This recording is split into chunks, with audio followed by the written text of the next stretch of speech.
might be if you smashed any, if you found any. The people smash those. The smash. And he hasn't smashed anything. I mean, literally all he does is he smashes records every sort of couple of weeks, when more and more people come in a period of 24 hours. Smash the gangs that are running this vile trade. You're never going to smash the gangs. That's something that basically is impossible. The gangs are like the Hydra. You cut the head off and another two grow. So I did write to ministers and say that I wasn't convinced that smashing the gangs was the right sort of way of thinking about things. We will smash the gangs that undermine our security. Keir Starmer has just tweeted 15 minutes ago. He says, "I know you're angry about immigration. I get it. We will smash the people smuggling gangs at source." Maybe I'll just read it all in his accent, shall I? There is no return to freedom of movement. We have left the EU. I do not accept that prevents us working with other police units here, with prosecutors here, to smash the gangs. Well, I'm sure the smuggling gangs are absolutely quaking in their boots now. Keir Starmer is on their case. Solving this issue, smashing the gangs, is that the impossible dream, Tom? It really seems beyond him at the minute, I have to say. We're going to get the evil people smugglers and we're going to smash them and we're going to put them in jail. That will solve the migrant crisis. Prime Minister Keir Starmer's promise to smash the gangs has resulted in just 5 convictions. Hurrah for operating small boats. So what he really wants to say is that this policy of smashing the gangs is a total and utter disaster. There isn't a cat in hell's chance that it's going to work. You just can't say it. It's crap. That's what he's basically saying. I know you're angry about immigration. I get it. Mark my words, I will take back control of our borders. That means cutting migration, ending the use of asylum hotels and ramping up our efforts to stop small boat crossings. It's like a parallel universe, the real world, as told by the impressive David Bolt, and Keir Starmer and Rachel Reeves' fantasy world. We will smash the people smuggling gangs at source.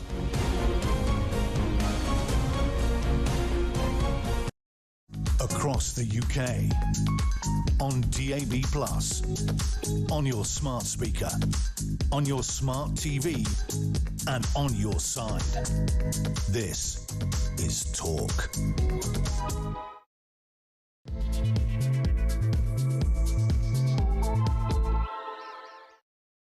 Very, very good morning. Welcome to the show. Very much appreciate you joining me. It's 3 minutes past 10 o'clock. This is, of course, Talk, the home of common sense. Someone's got to talk common sense in this country because you're not getting any from the sodding government anymore, are you? Anyway, I'm Julia Hartley-Brewer, just in case you were wondering. And if you're listening on DAB+ radio or on your smart speaker, watching on YouTube or your connected device, whatever you're doing, it is fabulous to have your company. By the way, if you do miss anything of the show, and I don't think I want to miss a single minute of today's show, you can go to my YouTube page, the Julia Hartley-Brewer Show. It's very easy to find because it's called the Julia Hartley-Brewer Show on YouTube, and you can hit subscribe so you never have to miss a thing. Bearing in mind that YouTube is now the second most watched media in the country. I tried to explain to my 81-year-old father some years ago that YouTube was actually a thing. No, it wasn't, he said. But given that he talks about doing the Google, I think... Hi, Dad. Genuinely, doing the Google. I think we can safely say he's not perhaps the person who's most knowledgeable about this. But anyway, go to the YouTube page and see what we're all about. Meanwhile, shall we talk about the insanity of everything that this Prime Minister does? A Prime Minister who... I put out a video last week because I was off scuba diving and I spotted this jellyfish and I thought, oh, I know who that reminds me of, our Prime Minister. Quite a lot of people got in touch to say, you're being a little bit too cruel to those jellyfish because they've actually got more spine than our Prime Minister. He believes in nothing.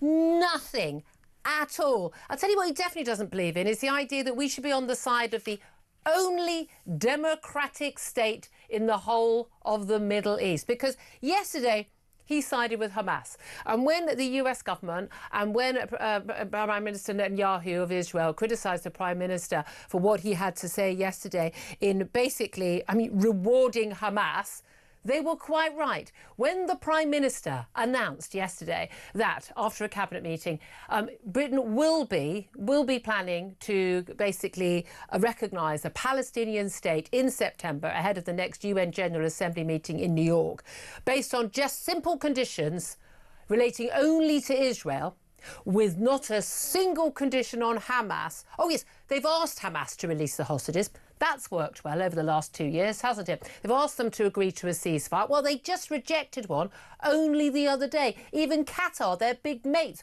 walked away from the negotiating table because the demands from Hamas were so absurd in terms of what Israel was willing to concede. So Israel basically have to provide aid to all the people in Gaza, basically, agree to a ceasefire, which will only be agreed effectively if Hamas also agree to it, and basically do everything that the Western world says they should do, and every lefty, pro-Palestinian, pro-Gaza, pro-Hamas Labour backbench MP wants. But no requirement on Hamas to do anything at all. The conditions are so absurd that if there were to be a ceasefire and every single hostage was released before September, bizarrely, the incentive would be that there wouldn't be recognition of a Palestinian state. And anyway, what does recognition of a Palestinian state? This is the most meaningless, virtue-singling, pointless gesture politics you could possibly imagine. It will achieve nothing other than basically help Hamas in their propaganda war against Israel, but it won't actually bring about peace. It won't save a single Gazan child's life. It won't save a single Israeli person's life from Hamas attacks. It won't do anything other than appease those who believe that basically people of Palestine are the eternal victims and the people of Israel are the eternal villains. A simplistic, ridiculous, unhistoric, ignorant view of what has been going on in the Middle East for the last, well, goodness me, not just 50, 60, 70, 100,000 years. It is insane for the Prime Minister to do this. It has undermined British credibility on the world stage. It has undermined our relationship with our key ally, which is Israel, and not Hamas. And it has, frankly, made it really clear, beyond all doubt, that our Prime Minister believes in absolutely nothing whatsoever. Shame on him for bringing shame on our country. And just as Prime Minister Netanyahu said, when we have the threat of jihadist terrorists on the border of Israel, that's their problem today. But it will be our problem tomorrow. And we have our own Prime Minister to thank for that. Well, that's my view.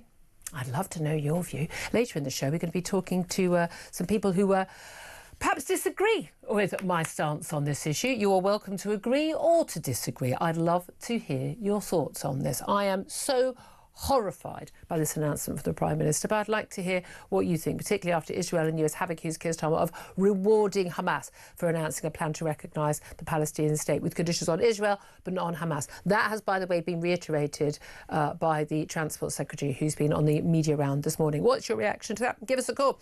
0344 499 1000. You can text the word talk in your message to 87222. Get in touch with us on X at talkTV. Calls are charged at the national rate. Text costs £1. Standard network rate message. I'm delighted to say joining me today is Claire Pearson. She's a former Conservative government advisor.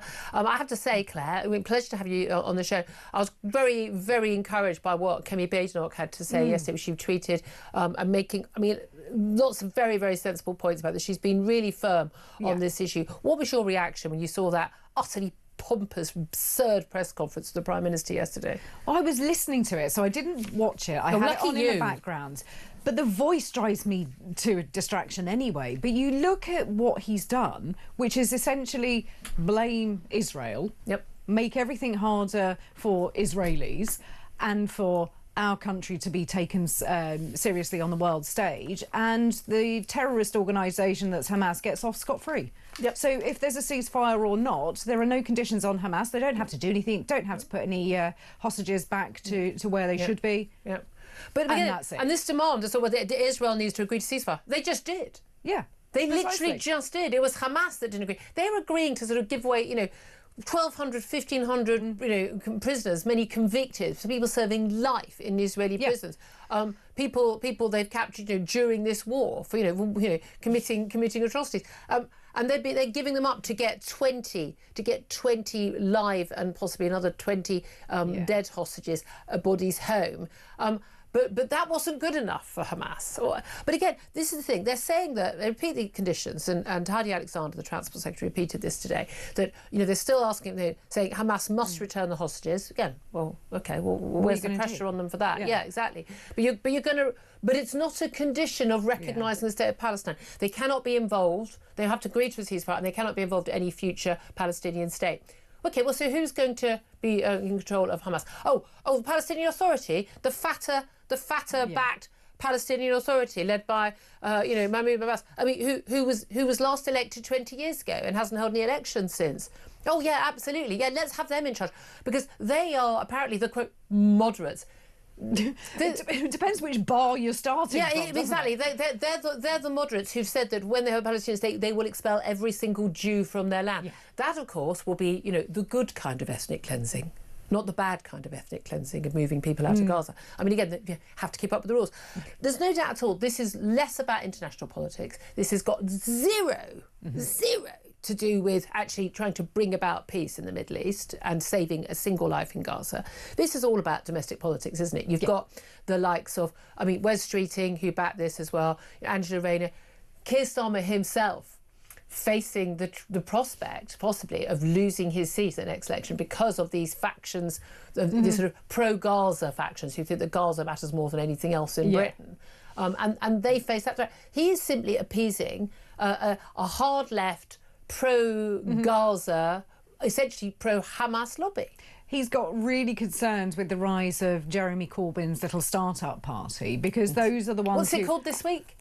Oh, I don't know. I think we need to come up with a little competition for the best name. I've seen some online. Zara Sultana said it wasn't the You Party or the Your Party. But there's been just now the Left Party. She has suggested in an interview with Novara Media, which is really bad. She should never ever have any job naming anything ever.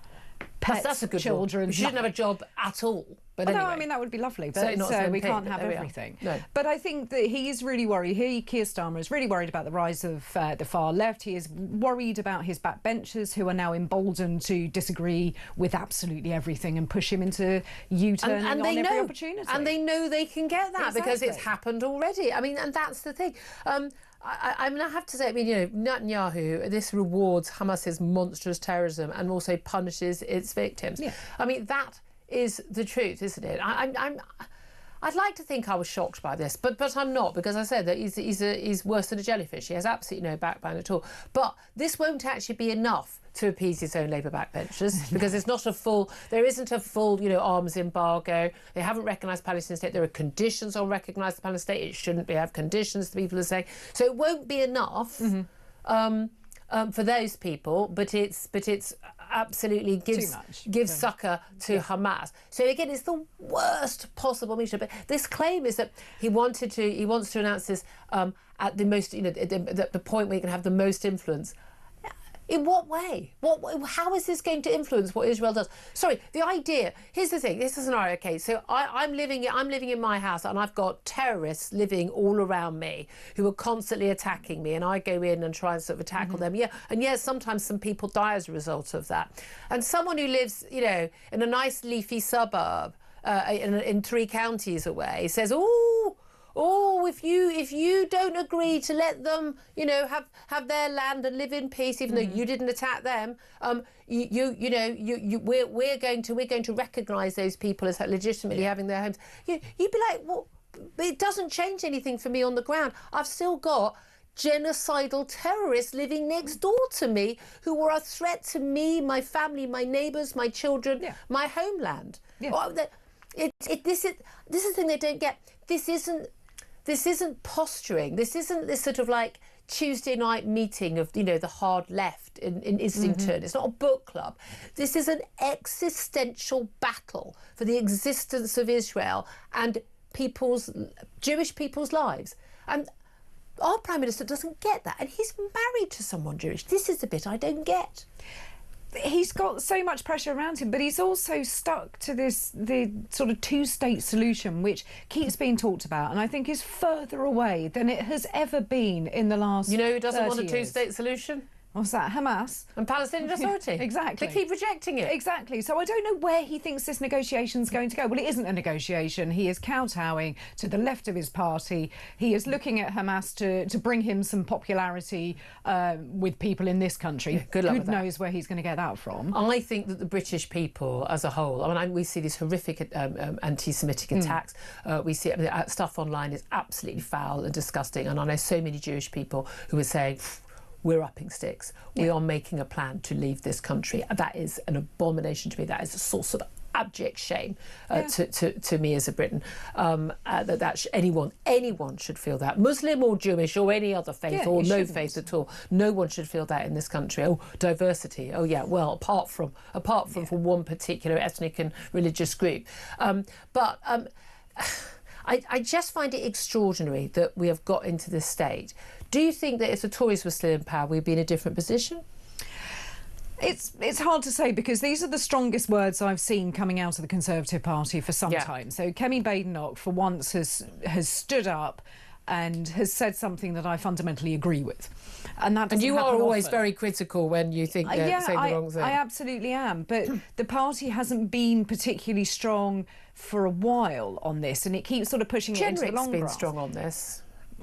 Yes, I suppose he has. Well, Kemi Badenoch, just say what she messaged last night about soon after his Prime Minister's statement.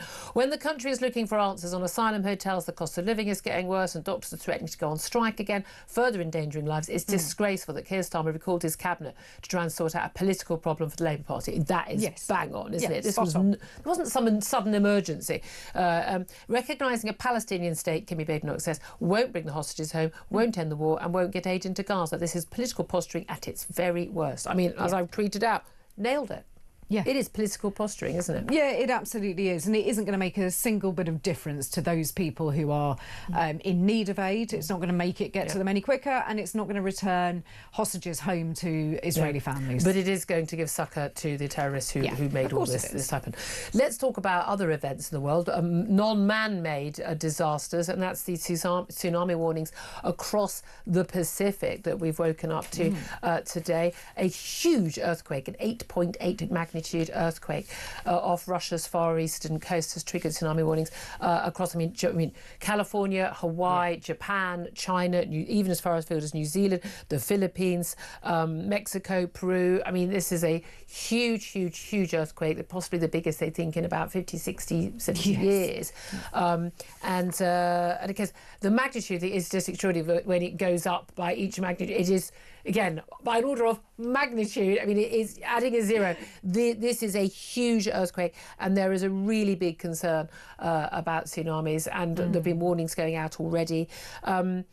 A lot of these countries, thankfully, are sort of, functioning countries that have a warning system. We know what happened in 2004 Boxing Day tsunami. People take these warnings seriously now, but obviously there will be concerns over the next 24 hours.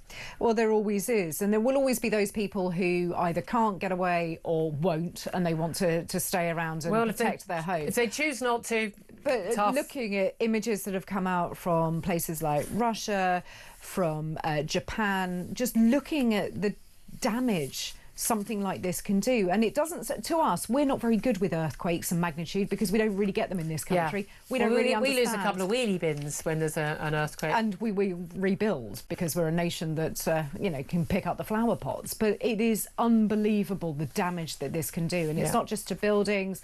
You look at the tsunami, the amount of water that gets pulled back and the power in that shouldn't be underestimated. I have to say, before the 2004 tsunami, I knew the word, I knew the concept, about Crete and things like that.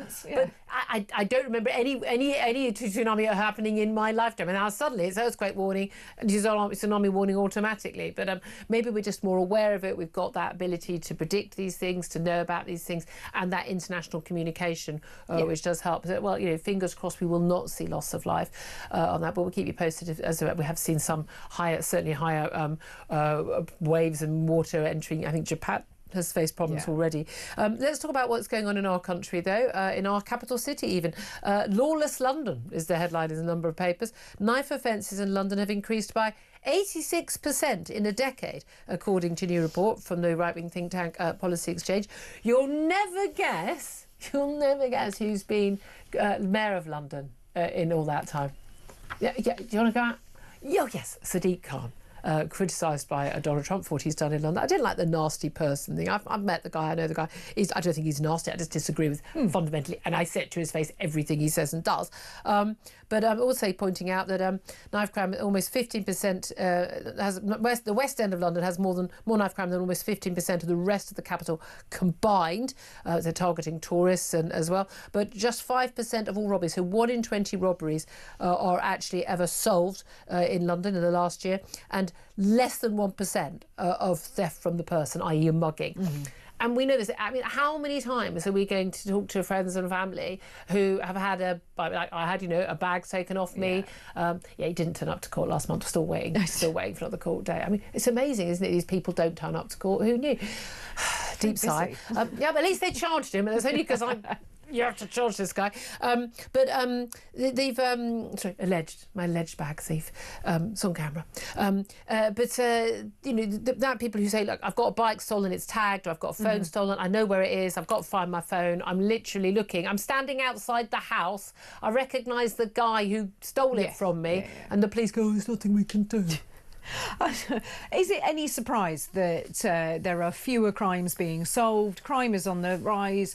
And Sadiq Khan is saying that it's a beautiful city, it's very, very safe. And I think that... It's diverse, you see, it's diverse, so that makes it good. Does that make it good? Apparently, no. Did you not know? Safe? Diversity is our strength. I think that we need to... You need to read up on the memos. I do. I've lived out in the countryside for too long. I think we need to get rid of all of those e-scooters because they seem to be fuelling a lot of the crime as well. You've got kids roaming around on those, balaclavas, nicking people's phones. It's amazing how many young men in London are so terrified of COVID they have to wear those masks, isn't it? Still very wary. Didn't wear masks when we were required to wear masks. Now wear masks. Yes, but it is absolutely mind blowing that the extra spate of crime that we have been seeing. And the growth in the last year, I mean, certainly in my neighbourhood, very, very noticeable. And the police say all the time, we don't have the resources or the police chief, we don't have the resources to catch these people. Except it's not like, each phone theft or bike theft or bag theft or, mugging, they're not carried out by each individual person. It's not just one person who randomly just does one mugging or one phone theft in their entire life. It's the same people. You catch one of these people, usually men, you catch these men, you will solve the next 50 crimes don't happen. It is mind-blowing that they don't put the resources into tackling these issues. But they should have intelligence throughout all of the boroughs in London. They should be able to share the intelligence of where these gangs are working. And they are gangs of people. It's not just a random wrong-un going around nicking some bread out of a shop. You can see what they're doing. They target certain areas, especially those in a more affluent area. So why aren't they being a bit more proactive with their policing and putting a team of people on Oxford Street, Piccadilly, somewhere in the East End, towards Canary Wharf, maybe? I mean, look, we don't know about policing. Don't trouble your pretty little head. We don't understand. I forget that. Look, there is probably a Pride march somewhere that they need to be busy attending.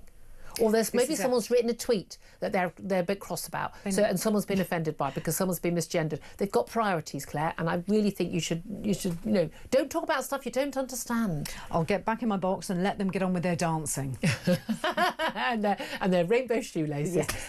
Oh, we're trying to make light of it. Oh, today I am so incandescent about so many stories in the news today. I'd love to hear from you. Calm me down. Give us a call, 0344 499 1000. Text on 87222. You can get in touch on X at talkTV as well. Calls are charged at the national rate. Text costs one standard network rate message. But particularly on Israel and the US, accusing Keir Starmer of rewarding Hamas, because that's exactly what he's just done after he announced yesterday his plan to recognise a Palestinian state with conditions on Israel, but no actual conditions on Hamas. I do want to hear your thoughts on that. Give us a call, 0344 499 1000. This is Talk.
Look, I can't speak officially about this, but there are suggestions that there is food available.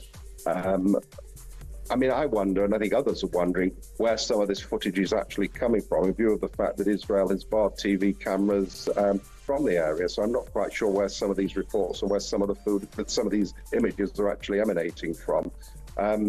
Look, I think there are people suffering in Gaza, but I don't think everybody is suffering, and certainly, least of all, the Hamas terrorists and the Hamas leadership.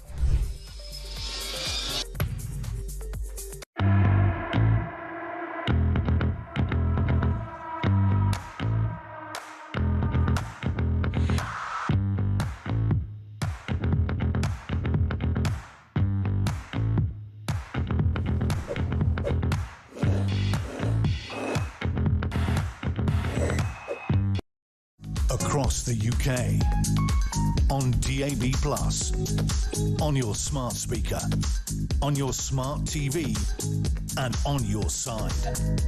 This is Talk.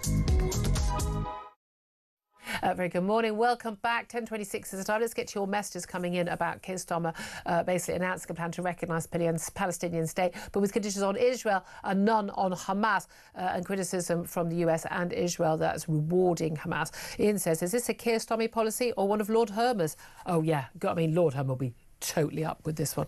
The Attorney General, of course. Carol says he's only done this to try and win back the hard-left terrorist supporters that have gone to the Hezbollah party.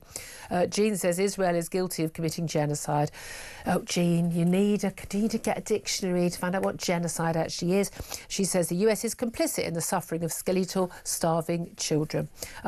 Jean, do send me some messages about what's happening in Sudan and Yemen as well, because I'm sure you care passionately about that. Or, oh, does it not involve Israel, so you don't care? Yasmin says, can't write what I think. I think what I really think, I'd get 5 years. Yeah, oh, Yasmin, I'm editing myself, put it that way. Timothy says, new policy from Starmer rewarding fundamentalists. And Joe says he did reward them, trying to appease the Gaza loonies who won't vote for him anyway. We have so many problems at home that need solving. And Adrian said the definition of dumb in the English dictionary is Labour. Well, let's talk to Simon, who is in Basingstoke. Simon, what do you want to say? Well, Julia, I'd like to comment on two things, if I may. The lawlessness and Gaza. Yep. I suggest everyone who's pro-Palestinian look for the footage from CNN, that noted far-right news channel, of the celebrations that were held in Palestine. In Gaza? After the 9/11 attacks. Oh, after 9/11, not just October the 7th? Yes, no, after the 9/11 attacks, the celebration, weeping in the street, weeping with joy in the streets, yep. The shouts of Allah Akbar. These are the people that we're concerned about, who celebrated the death of over 3,000 innocent people from a terrorist attack. Well, I mean, the thing is, I still don't want their children to be killed by rockets or to die of starvation, because they're innocents. Yes, that's true, but then weren't also the children killed by a Hamas innocent? Oh, yeah. The Israelis forced their own citizens out of Gaza when they withdrew in 2005. Yeah. Hamas was then elected. Hamas has never held another election since.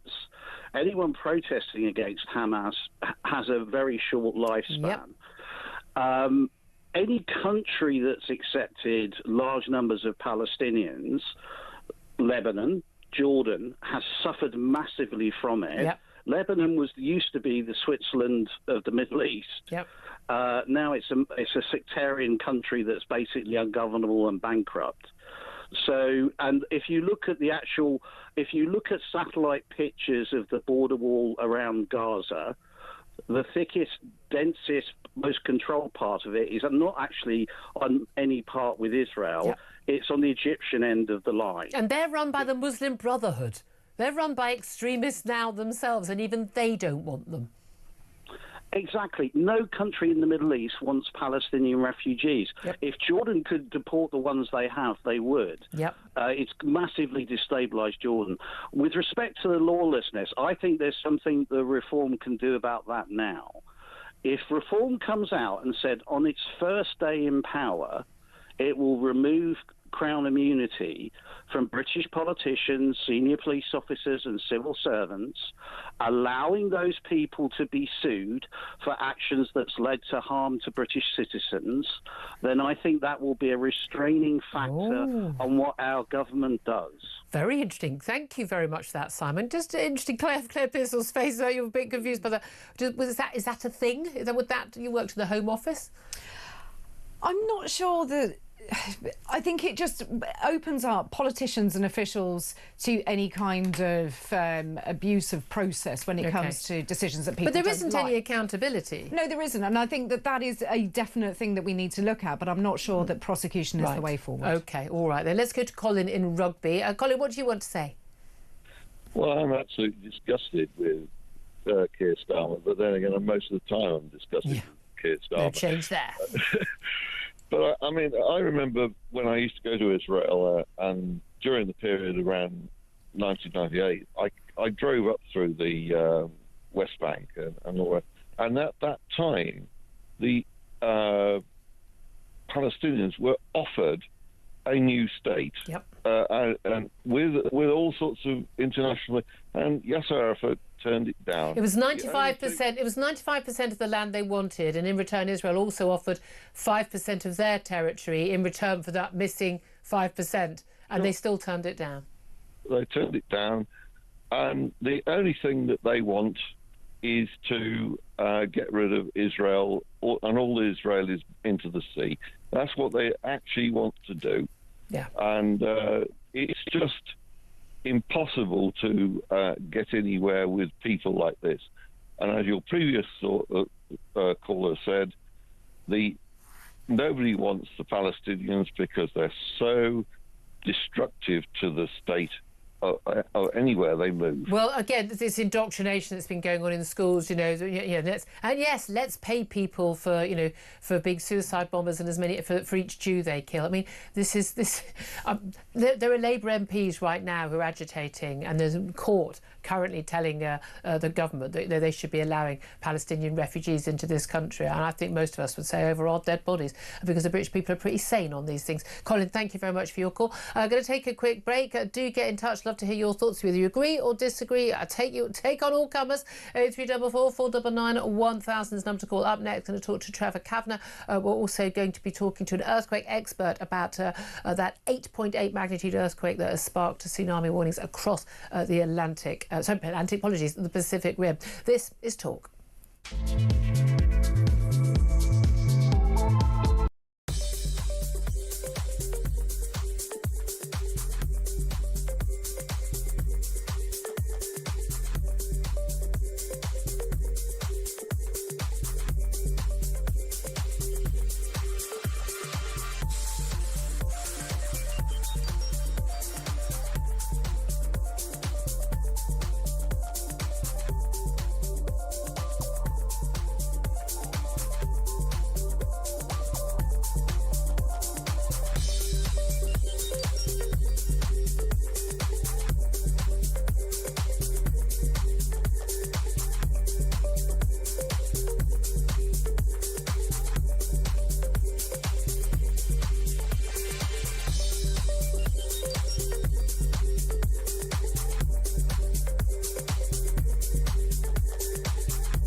Across the UK, on DAB+, on your smart speaker, on your smart TV, and on your side.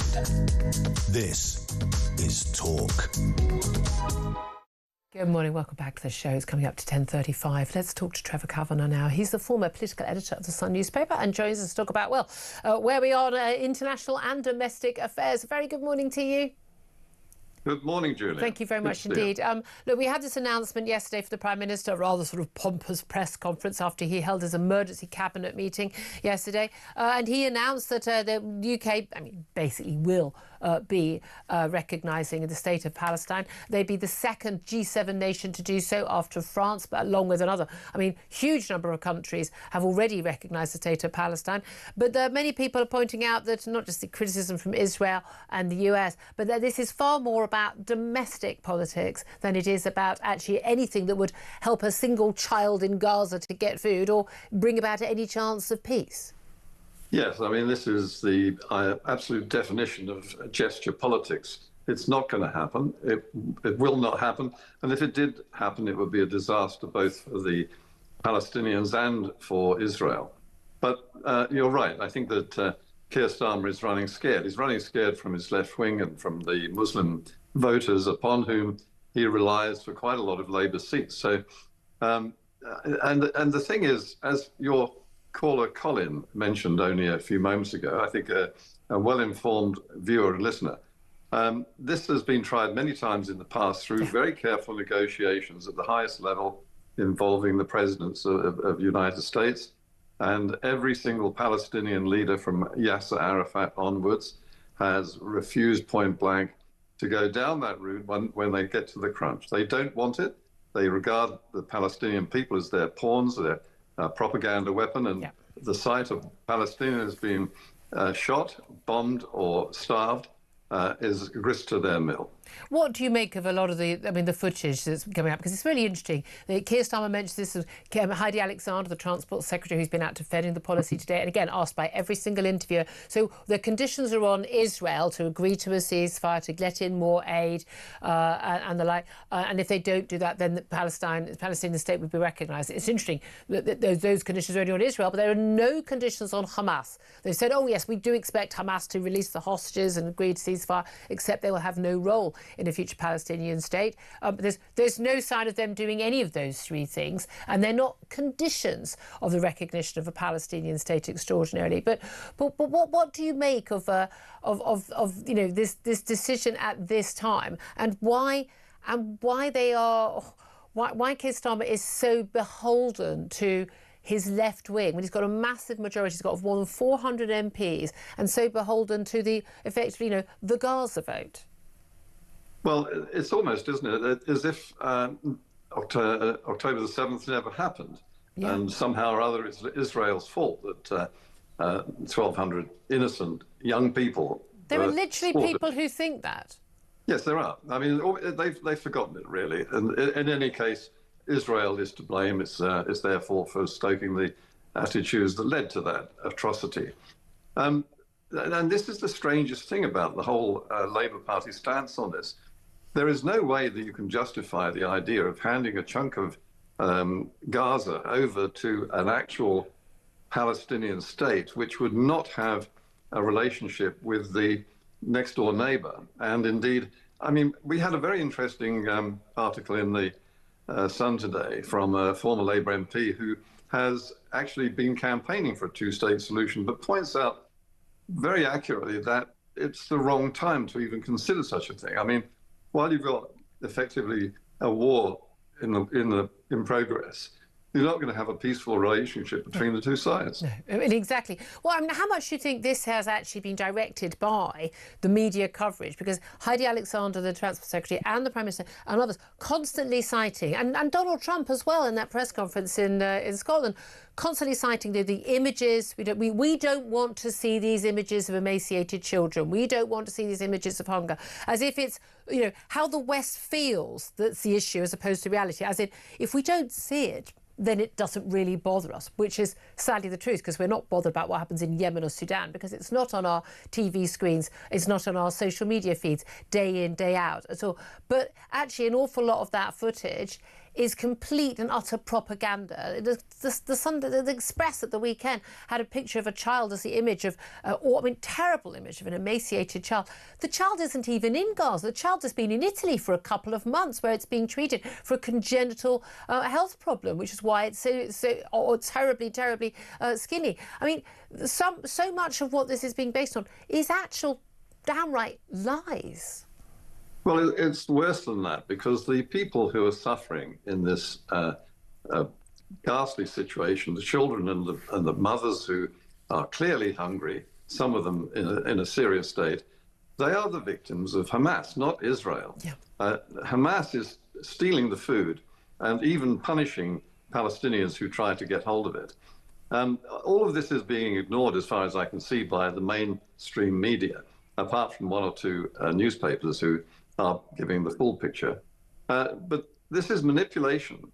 But it's the people who are being manipulated, the Labour Party and some of the other countries who are signing up to this call for a two-state, a new state for Palestine, are simply ignoring the facts on the ground and falling for the propaganda because they want to believe it. Yeah. There is an anti-Israel view which emanates at the very top and widespread across the United Nations now. Yeah, oh, absolutely, and certainly widespread across the left wing of this country as well.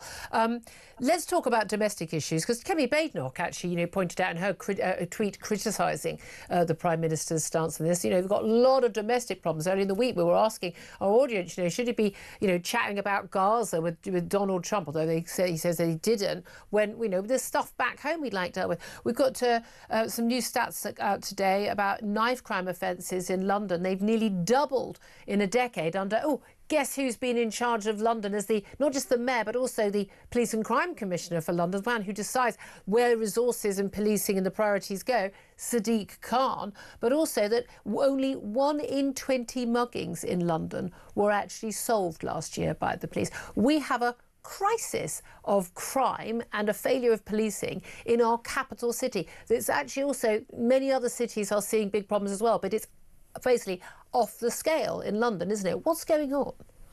Well, I have to say, I cheered privately when I listened to Donald Trump describing our London mayor as a nasty person. I think, frankly... He's not a nasty person. I don't like those personal things. No, I'm sorry. But when it comes to the governance of our capital city, he is behaving in a way which can only be described as nasty. He is allowing the capital city to be run down to the point where people are afraid as tourists to come to this country. I mean, shoplifting, phone crime, muggings, and stabbings. The number of shoplifting crimes has risen, as you know, to more than 500,000 in a year. And this is rampant, and it actually affects people as they watch it happening on their doorsteps. And he's turning a deaf ear and a blind eye to all of this. So I think that in terms of politics is concerned, that's nasty.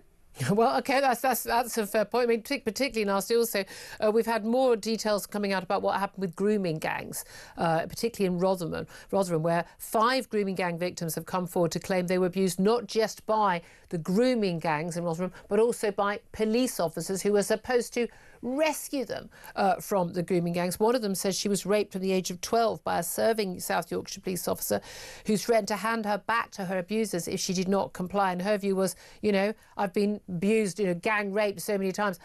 It was easier to be raped by him alone than to be handed back to the grooming gangs. I mean, mind-blowing stuff. Anyone who's got a daughter will feel this, in their stomach. She later claimed she was later forced into abortion when she was 15, and a social worker contacted the police, and the officer who turned up to interview her was the same one who'd been raping her, and he ripped up her statement in front of her.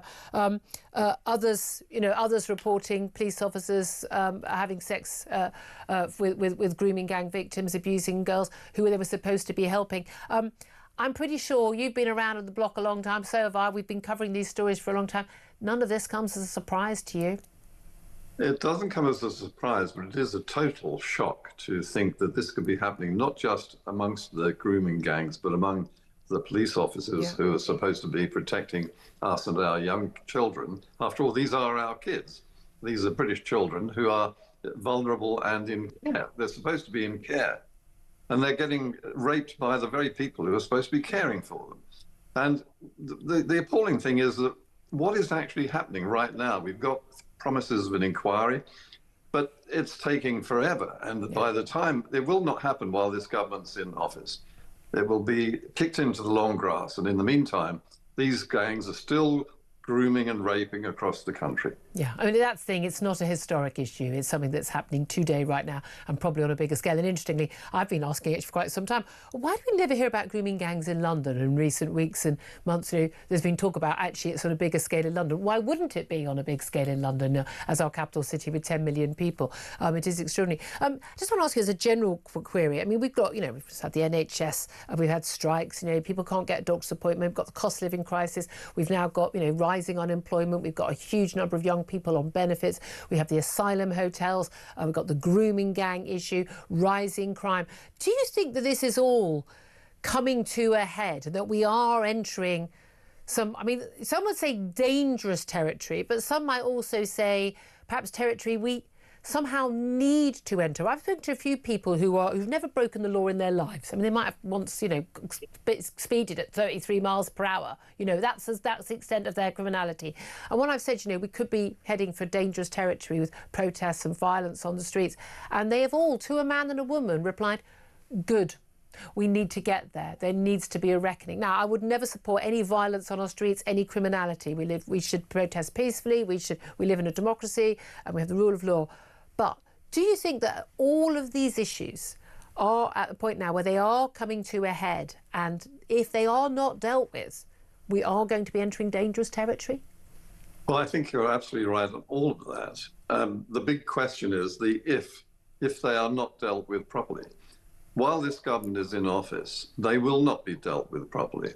And this is why Nigel Farage is so many points ahead in the polls right now, because he is identifying that very sort of, these are the frogs in the boiling water. Are they going to jump out and do something?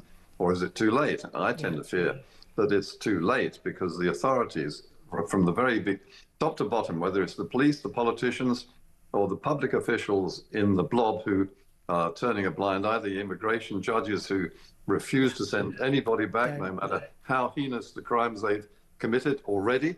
How are you going to reverse that? The people will get very angry. There may well be some sort of demonstration in the streets, but they've already preempted that with this online draconian measure to stop people actually seeing these things online or on television anymore. If you haven't got an age certificate showing that you're old enough to view it, you can't even see it on Twitter or whatever you call it these days. Yeah, again, and hence people turning to VPNs. I think we're into some very, very, very dangerous territory. But I think the country does need a reckoning, because I think we've allowed our politicians to continue doing this, even though we keep telling them this is what we want, and they keep ignoring us. And there will be a reckoning. Trevor Kavanagh, former political editor of The Sun, thank you so much for joining us. Claire Pissell, your thoughts on that? And I think that Trevor was right when he says that the online harms bill will actually stop a lot of this, because we won't be able to see if people are protesting and what they're protesting But about. often this stuff isn't on mainstream media at all anyway. I mean, I'm amazed the number of things I talked about. They go, I don't know anything about this. You think, how do you not know anything about this? I mean, I suppose it's because we look at varying different forms of media that are available to us. I don't have a problem with looking at other stuff. If you just watch the BBC, you're basically uninformed of what's going on in this country. Absolutely, and it comes into YouTube, which we'll talk about later, and the rise of those kind of media sources. But you do need to be able to do that, and I do think people are going to be coming out and are very, very angry. Absolutely. Well, indeed, there may be a political earthquake, but there may also be tsunamis after the 8.8 magnitude earthquake we saw just off the coast of Russia. Big warnings for tsunamis across the Pacific Rim. We're going to talk to earthquake expert Dr. David Whitehouse up next about that. This is Talk.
There are no words to describe what happened.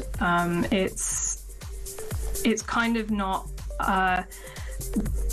the job of the public to do so. It's for the families to articulate what matters to them, particularly in the aftermath. And all of them have established charities in the name of their children, and each have found their own way to either live with or overcome their difficulties.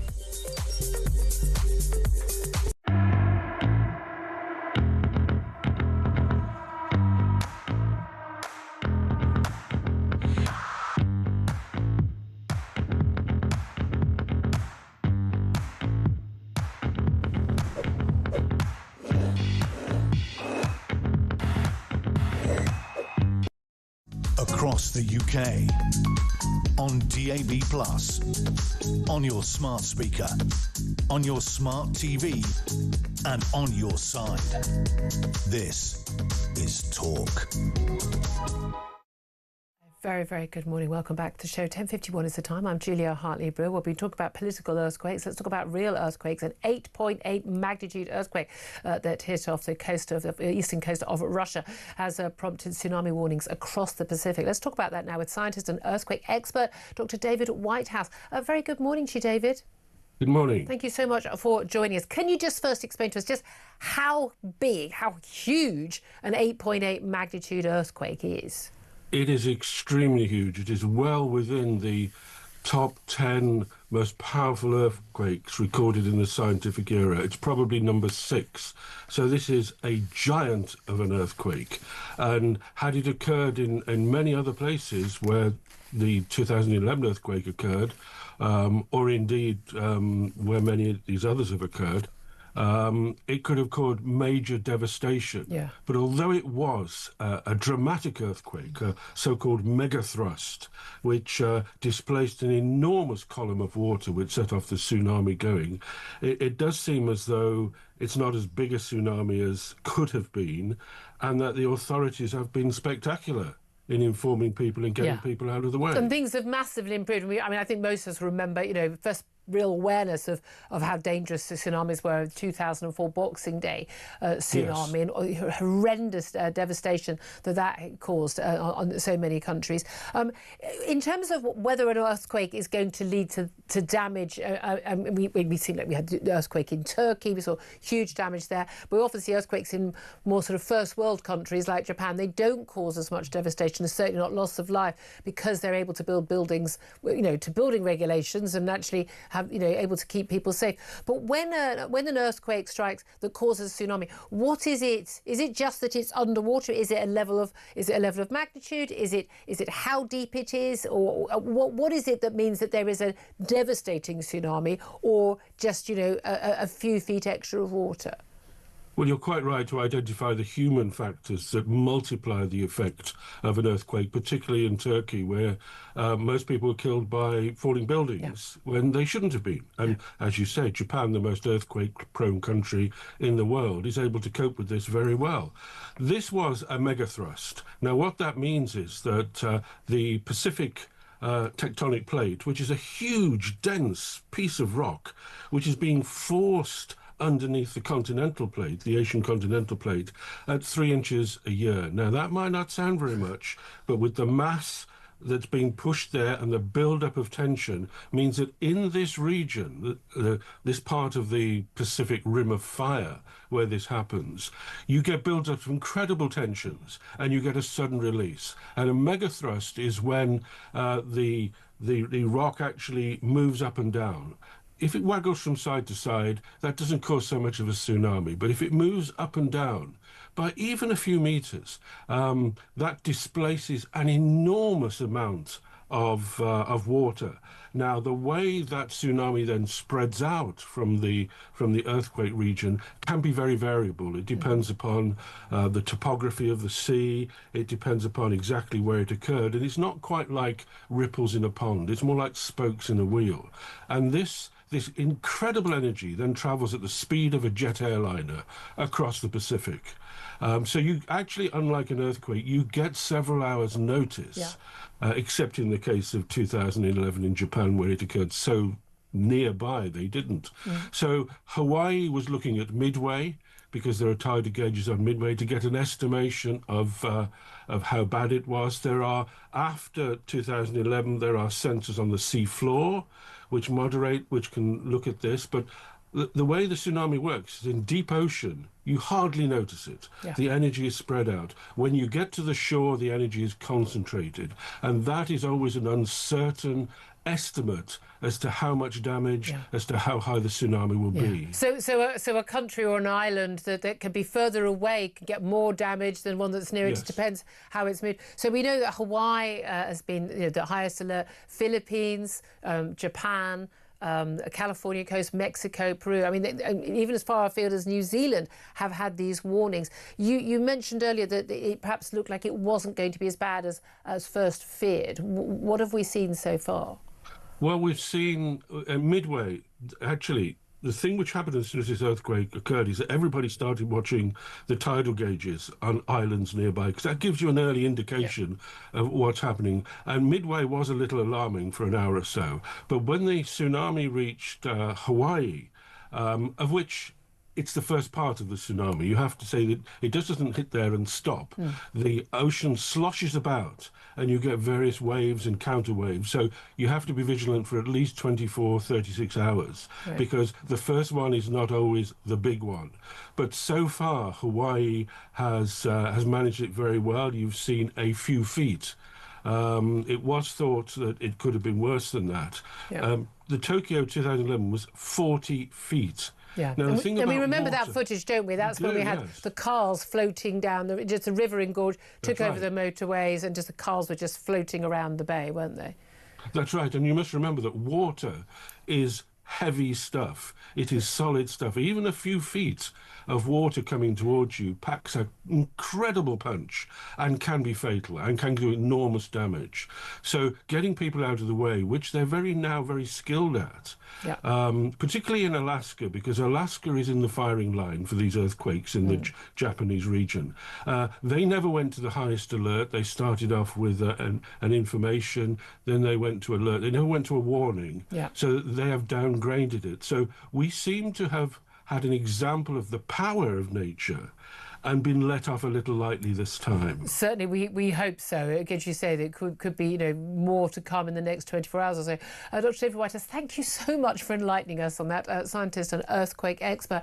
Claire Pearsall, I mean, I think a lot of us are fascinated by these incredible, can be natural disasters, and we're so aware of tsunamis from 2004 onwards and the devastation that was causing, and 2011 in Tokyo, of course. But it does look hopeful that we're not going to see a disaster, but a lot of that's down to having the warnings, people moving to higher ground and building those defences. Yeah, it is, and just having more sensors out there, from what David was just saying on the seabed and looking at the different islands and things like that, to early warning and people paying attention to those warnings. I think that's always that's crucial. But again, that means that people have to you must never use sort of crying wolf tactics that mean that people then don't take it seriously. We've seen that in flooding in other countries, haven't we, where people go, we've had that warning from a hurricane warning. Exactly. This is also the one disaster we get where you don't get the people go, climate change, whatever it is, climate change. Isn't the ability of humans to deal with these disasters by forewarning, by moving away to high ground, and to actually cut the loss of life. And again, things like building regulations, if they're obeyed,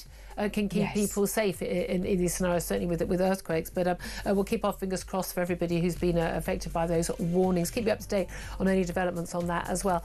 So much more to come. I do want to hear from you on this recognition of a Palestinian state, which is almost certainly going to come in the next couple of months from our Prime Minister, even though Netanyahu and the US government has warned that this is basically giving succor to Hamas and rewarding them for October the 7th. Do you agree or not? Give us a call. 0344 499 1000 is the number to have your say. This is Talk.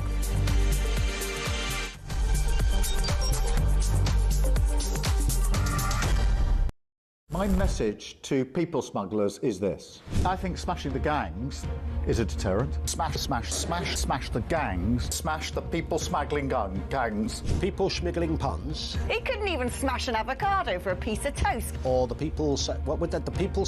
I think smashing the gangs is a deterrent. Well, it might be if you smashed any, if you found any. The people smash... The and he hasn't smashed anything.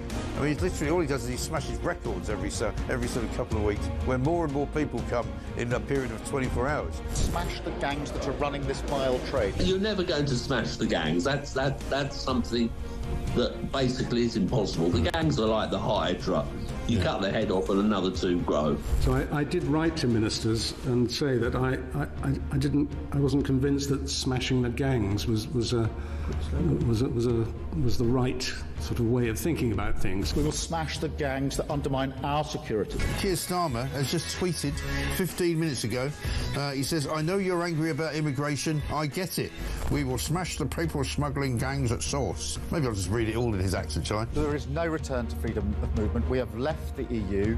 I do not accept that prevents us working with other police units here, with prosecutors here, to smash the gangs. Well, I'm sure the smuggling gangs are absolutely quaking in their boots now. Keir Starmer's on their case. Solving this issue, smashing the gangs, is that the impossible dream, Tom? It really seems beyond him at the minute, I have to say. We're going to get the evil people smugglers and we're going to smash them and we're going to put them in jail. That will solve the migrant crisis. Prime Minister Keir Starmer's promise to smash the gangs has resulted in just 5 convictions. Hurrah for operating small boats. So what he really wants to say is that this policy of smashing the gangs is a total and utter disaster. There isn't a cat in hell's chance that it's going to work. It's crap.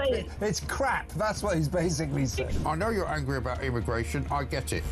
Mark my words, I will take back control of our borders.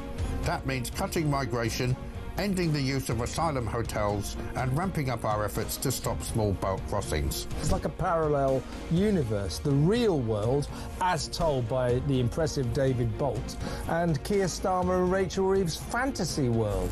We will smash the people smuggling gangs at source.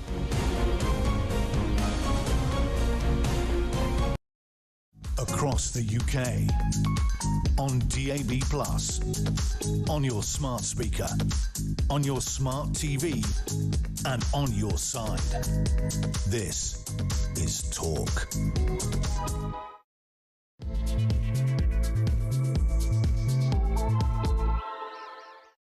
Good morning, welcome back to the show. We're heading towards 3 minutes past 11 o'clock. This is Talk, the home of common sense, with me, Julia Hartley-Brewer. And whether you're listening on DB Plus Radio or on your smart speaker, watching on YouTube or your connected device, it is great to have your company. If you've missed any of the show already, I will be expecting a letter from your mum. Don't forget, you can go to my YouTube page, the Julia Hartley-Brewer Show. You've got no excuses for not finding it. It's called the Julia Hartley-Brewer Show. It's on YouTube. Hit subscribe and you never have to miss a thing. Coming up in this, going to be talking more about Israel and the US accusing Keir Starmer of rewarding Hamas after the Prime Minister announced a plan to recognise a Palestinian state in September. The PM said the step would be taken unless Israel met a series of conditions, including ending the appalling situation in Gaza in terms of aid. But he placed not a single condition on Hamas, including, I don't know, releasing the hostages, laying down their arms, agreeing to a ceasefire. One of the requirements of Israel is that they have to agree to a ceasefire, except they have agreed to repeated ceasefires. They certainly agreed to one only a week or two ago. It was Hamas that didn't. But no, apparently that's not good enough for the Prime Minister. Benjamin Netanyahu, the Israeli PM, says the decision not only rewards Hamas's monstrous terrorism, but also punishes its victims, and warns that the Islamic terrorist threat is on their borders right now, but it will be in our borders tomorrow. Is he right? Do you agree with him? I certainly do. I think this is an insane decision. Far more about virtue singing and gesture politics online and to the left, but also far more about basically appeasing his left-wing vote and the pro-Gaza vote in this country, and particularly in his own Islington constituency, than this is about actually doing anything to help a single child in Gaza or indeed bring about peace in the Middle East. I'd love to hear your thoughts. What is your reaction to all of that? Give us a call, 0344 499 1000. You can text us on 87222, put the word talk at the beginning of your message. You can send us a message on X at talkTV. Calls are charged at the national rate and text costs £1 standard network rate message. We're also going to be talking about knife crime offences in London, increasing by a whopping 86% in a decade. And guess who's been in charge all of that decade? Oh, Oh, Sadiq Khan, yes, he's the London Mayor and the Police and Crime Commissioner. At the same time, only 1 in 20 muggings in the capital was solved last year. It's a new report from the think tank Policy Exchange. So what is going on? It's far worse than in any other of our major cities. So what is going on with policing in our capital? Plus, 5 victims of grooming gangs in Rotherham have said they were also sexually abused by serving police officers at the time. According to one victim testimony, corrupt officers worked with the gangs or failed to act on child sex abuse. We'll talk more about that as well. Joining me for the conversation throughout today is Claire Pearsall. She's former Conservative government advisor. Thank you once again for joining us. I'm a little rant at the beginning of the show because I'm genuine. I mean, I've been ranting at home ever since Keir Starmer went on the telly. I didn't actually tweet for a little bit because I didn't want to write anything that I should go too far. But I mean, it is utterly outrageous that the Prime Minister has laid out conditions on what Israel, a democratic state that is our ally, should do before they. If there were to be no recognition of a Palestinian state, but no conditions on Hamas. I mean, let's just go through basically what he said, because the ultimatum, he said the catastrophic failure to supply aid to Gaza meant we see starving babies, children too weak to stand, images that will stay with us for a lifetime. Like, again, it's not about you. It's not about your feelings, Keir. It's about the reality. He says the UK would recognise a Palestinian state unless Israel reached a ceasefire, committed itself to a two-state solution, which we know Netanyahu's not in favour of, and made clear it would not annex the occupied West Bank. We know Israel's opposition to those terms. It basically means it's almost inevitable we will see a Palestinian state recognised. But not only did he not put any conditions on Hamas as a result, as a part of this, even his they haven't added to them since. The Cabinet Minister Heidi Alexander was on the media round today, and she said we also expect, we want Hamas to return the hostages, free the hostages, agree to a ceasefire, and accept that they will have no future running any in Gaza in the future. I mean, but they're not going to agree to do any of that, and yet they could still get a Palestinian state. Is Benjamin Netanyahu right when he wrote on X yesterday, a jihadist state on Israel's border today will threaten Britain tomorrow. Appeasement towards jihadist terrorists always fails. It will fail you too. It will not happen. And he said this actually harms the efforts to achieve a ceasefire in Gaza. Is Netanyahu right? I think on this he is absolutely right. And I've criticised a lot of the actions that he has taken because I think that you need to look at the behaviour of Netanyahu's government. But it doesn't mean that Hamas can be allowed to get away with being a terrorist organisation. I hold no candle for Netanyahu, and I don't agree with a lot of the things that have happened on the West Bank. No, but this, I think he is absolutely spot on, because what happens over there does have an impact over here in the coming months. Well, we are seeing that, are we not, in terms of how it's affecting our foreign policy? This pro-Gaza stance. Is this about... Look, it's not. We know this isn't about helping anybody, any child suffering in Gaza right now, because it's not going to do a single thing to make any difference there.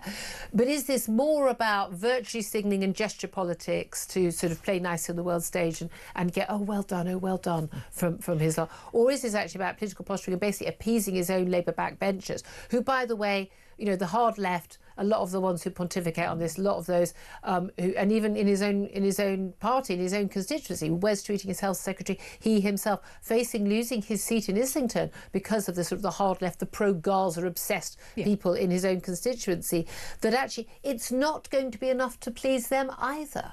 It never will be, unless you start letting in Palestinian refugees into the country, which is a really bad idea. You think you've seen protests now?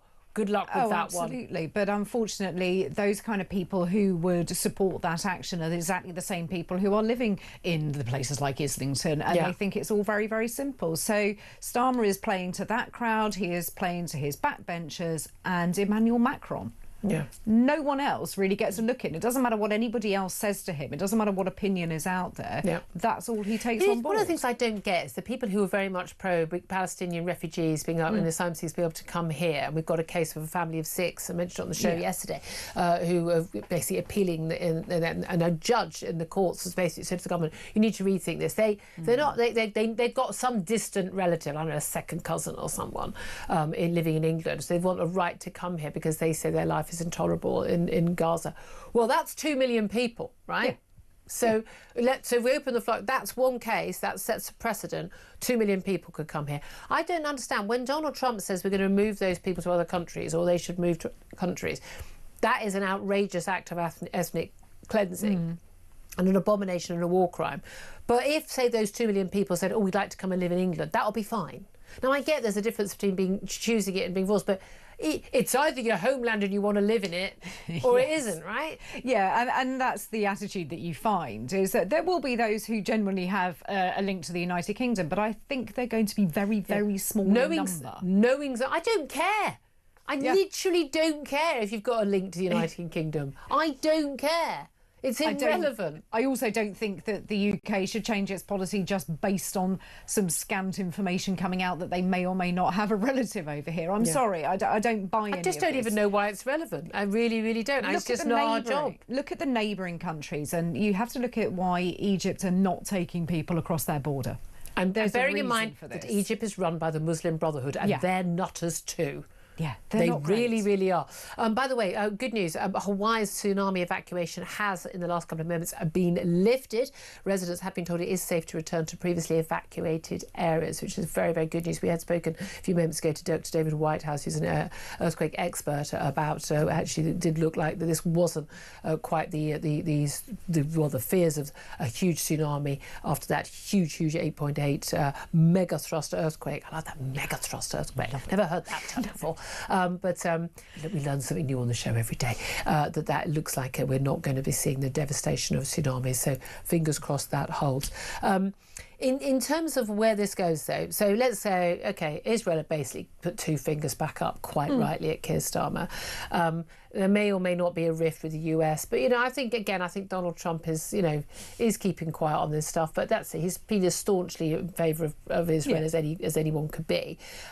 Israel's going to carry on doing what they have to do. The BBC and everyone else is going to carry on, pointing the finger at Israel, claiming it's all their fault.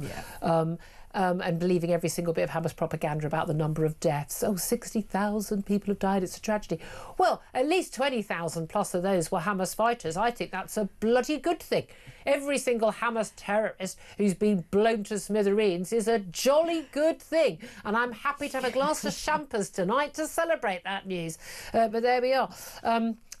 Bizarre the way these things are greeted. But in terms of how this plays out, so before the United Nations meeting, we're going to get this announcement. We've recognised the state of Palestine. What happens then? But nothing happens. Brilliant. So we're just going to show just how utterly pointless both France and Britain are as the only two G7 members who will be recognising. Nothing's going to change. Just embarrassing. There's no incentive for Hamas to even start looking at any kind of ceasefire or why would you? Moving hostages. They're winning this. Well, of course they are. Yeah. They put out their own numbers, as you say. The Hamas-run health ministry put out their own numbers of people who are dead, dying, and ill, and we have to take that as gospel. Well, I'm sorry, but we can't get in there to verify. And this is where Israel needs to play their part to allow international journalists. I know. I still think if you get those journalists in, I think for the ones who are going, I don't think we're going to get anything more sound in terms of reporting when Jeremy Bowen's in Gaza or not. Frankly, I think sensible journalists. I think he's utterly beholden at the moment. Let's talk about stuff going on back home, because again, this does have an impact on us back home. And as Prime Minister Netanyahu was saying about the Islamist jihad issue, and we've got ongoing issues of the asylum hotels, and who are these people, and rapes and goodness knows what. We have the Rotherham grooming gangs. And again, people from largely Pakistan, coming from a small part of Pakistan, a completely backward medieval society. I'm very much of the view that maybe we really shouldn't be taking anybody from these sort of countries, because I'm really not sure that they understand any of our values or our way of life. And certainly those thousands of men who've been taking part in those grooming gangs and all. But the 5 victims have come forward to talk publicly, where other people have said this, and this is something I've been hearing for a very long time. And Maggie Oliver, who left Greater Manchester Police to basically be the whistleblower on this issue, and has been a fantastic campaigner on the issue. She has certainly spoken about this. But these grooming gang victims saying, they were actually abused not just by the grooming gangs, but by the police as well, who were meant to help them. One being repeatedly raped, but basically saying, look, if you complain about me, I'm just going to send you back to the grooming gangs where they basically hold you captive. So. But this doesn't come as a surprise. No, it doesn't. And this is why you can't have the police or the local councils doing these investigations. Why you need that independent public inquiry.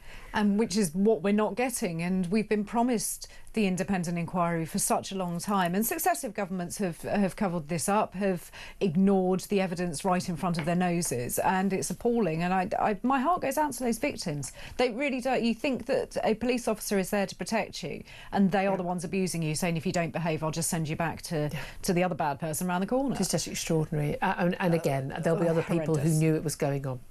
That is the reality. As in all of these cases, we need names and we need prosecutions. I don't care. I don't care if they're 90 now. I want them slung into prison and to be treated behind bars as they should be treated. And you know exactly what I mean by that, don't you?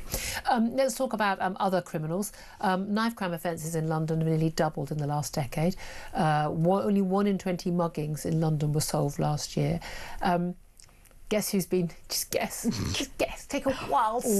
Ironically, take a wild stab in the dark. And guess who has been the London mayor all that time? Oh, Sadiq Khan. Yay. Now, a lot of people don't realise, he is not just the mayor, the whole city, 10 million people. He's also the police and crime commissioner. Part of his job is to decide whether you allocate resources that he gets from central government and council tax to policing, or to, for instance, hiring some more people on 6-figure salaries to work in his PR in the Greater London Council. Oh, well, that's what he ends up doing, the GLA.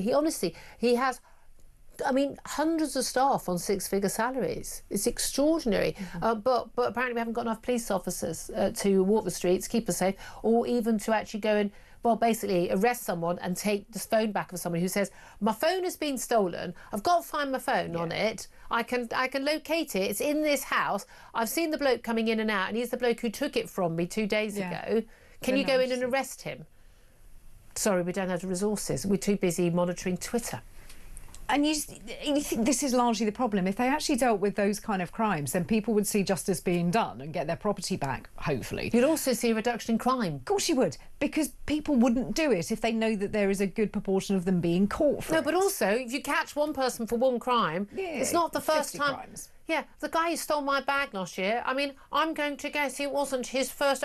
Well, the man who allegedly stole my bag, given that when they actually went to track him down, the police, they finally identified him, he was actually in prison already for something else, I'm pretty sure it wasn't his first offence. Do you think he may have had a little career in that area? But this thing, we know what Rudy Giuliani did in New York all those years ago, and I lived in New York before and after, so I saw the impact. And there's lots of talk about, did other demographic changes impact the crime levels? But basically, the idea was, you jaywalk, you urinate in the street, you've got a broken tail light, you spit in the street, you're doing, you're stopping and searching. You do any of these little minor things, we are going to be there, and the police are going to take you in. And you know what? Those people were found to have drugs on them, they had knives on them, they had guns on them, they were arrested, they were taken off the street, they were prosecuted for minor crimes, and then they weren't committing the other bigger crimes, because the people who do those things, it's a funny thing that people who stab people or people who thieve and things, amazingly, don't obey other laws too. I know, we're all surprised. They do ride on the pavement and through red lights and, and they're the people who, put their feet on the seats on the train and play their music loud and threaten people. They say, would you mind awfully not imposing your music on me on the bus? I mean, these are the people. You take those sort of 50,000 people out, every city in this country would be a pleasure to live in. And if you get them early doing those kind of crimes, then they're not going to go on to commit the rapes and the murders afterwards, because if they always start, you would hope, but you start with those kind of crimes. In my village, you've got youths and catapults. And you think... Is that your biggest issue in your village? Yes. I love that. Yes, it is. It's a terrible issue, and we all know... problems. Yeah, but they shouldn't be roaming around. What are they around. catapulting? People's houses, cars, pigeons, cats, dogs, nasty individuals. But they are around about the age of 13. So then you have the real lefty pearl-clutching mob going, oh, well, they're only children, there's nothing they can do. What about having a youth centre open? Oh, well, but you know what? Arrest if only them. ping pong could solve everything in this country. Precisely. And I just think, arrest them. Well, yeah, but exactly, short, sharp shock, terrify the living daylights out of them, give their parents a slap, the proverbial, and to actually say, do your job as... you and I both got teenagers. If we found out our kids were doing anything like that, mine would be begging for the police to come. I would literally be like going, Phil, run to the police station. I'll give you a 5-minute head start. Good luck. Good luck getting there. 11 old school parenting. Yeah. Oh, and do you have a law-abiding kid that you like? I do. Me too. Isn't that weird? I wonder if there's a link.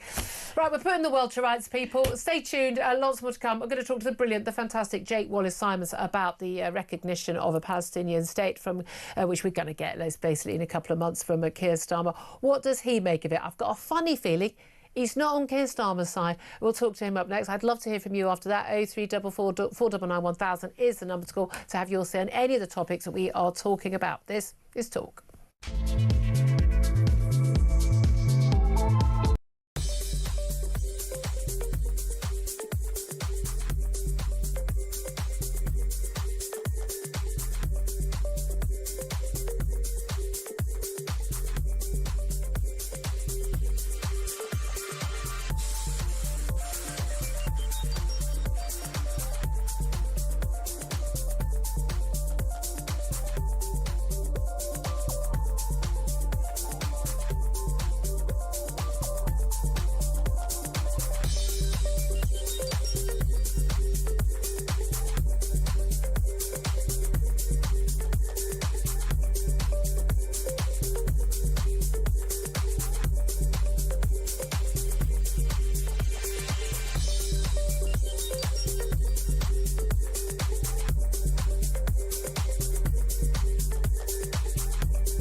They have a political agenda that is not in the interest of this country.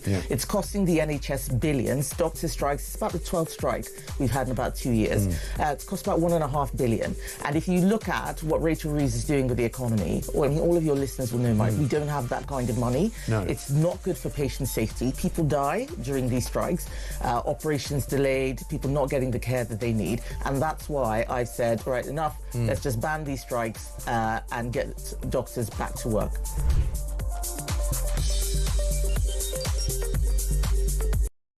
Across the UK, on DAB+, on your smart speaker, on your smart TV, and on your side. This is Talk. This is Talk, the Home of Common Sense. We're going to get lots of common sense right now from Jake Wallace-Simons. He's the author of Israelophobia, the newest version of the oldest hatred and what to do about it, and joins us right now. Thank you very much for joining us, Jake. Good morning. Let's talk about this announcement from Keir Starmer last night. Just first of all, I mean, we've spoken to you many times since October the 7th. I mean, it was a day of shame, was it not, for our country? Our Prime Minister making the announcement that he would, unless Israel, not Hamas, unless Israel agrees to certain conditions, there will be a recognition of the state of Palestine. What was your reaction to what he had to say? I thought it was the darkest day for British foreign policy since the invasion of Iraq. I mean, there are two sides here. There's Israel and there's Hamas. It's messy, but there are two sides. And it does seem as if Britain has now taken the side of Hamas. And I say that because all of the demands that Keir Starmer made upon Israel could have been written for him by Hamas. He demanded that Israel stops the war. There was no demand on Hamas to release the hostages first. There was no demand on Hamas to surrender and to leave power. That's exactly what Hamas wants, Israel to stop the war without winning. He also demanded that the aid would be put back into the hands of the UN to distribute.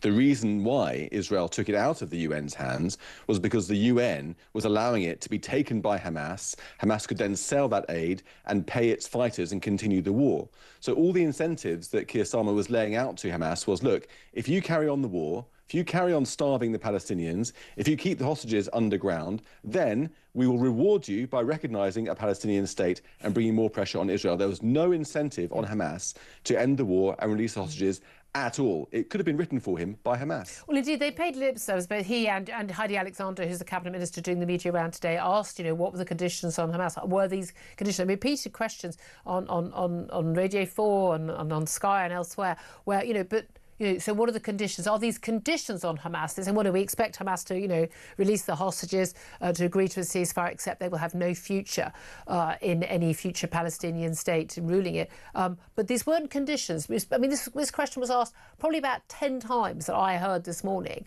And at no point they say, yes, these are also conditions on Hamas. And this is an incredible about turn, and everything is rested, it seems to me, on this idea that, and the Prime Minister went on about this, and many political leaders have said this in the last few days.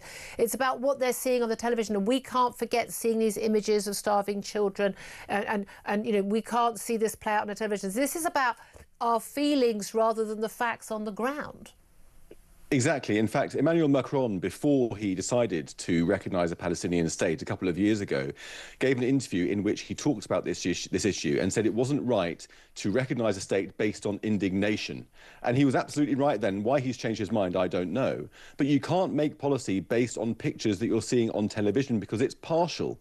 Hamas is controlling what we see. The media is very partial in what we see. It's not showing you starvation in Ethiopia or in Bangladesh or anywhere else where it exists, or in Yemen, the world's worst humanitarian crisis. It's only showing it to you in Gaza. Why? There's an agenda here. There's a political agenda here that's coming through. I'm not saying journalists are working with a political intent, but I'm saying they're being manipulated by the stuff that's coming out of Gaza. But hold on a second. Jeremy Bowens, the international editor, correspondent for the BBC, he's been a war reporter for years. He's someone I used to massively respect. Now, I just shout at the radio whenever he's on because of some of the nonsense he comes out with.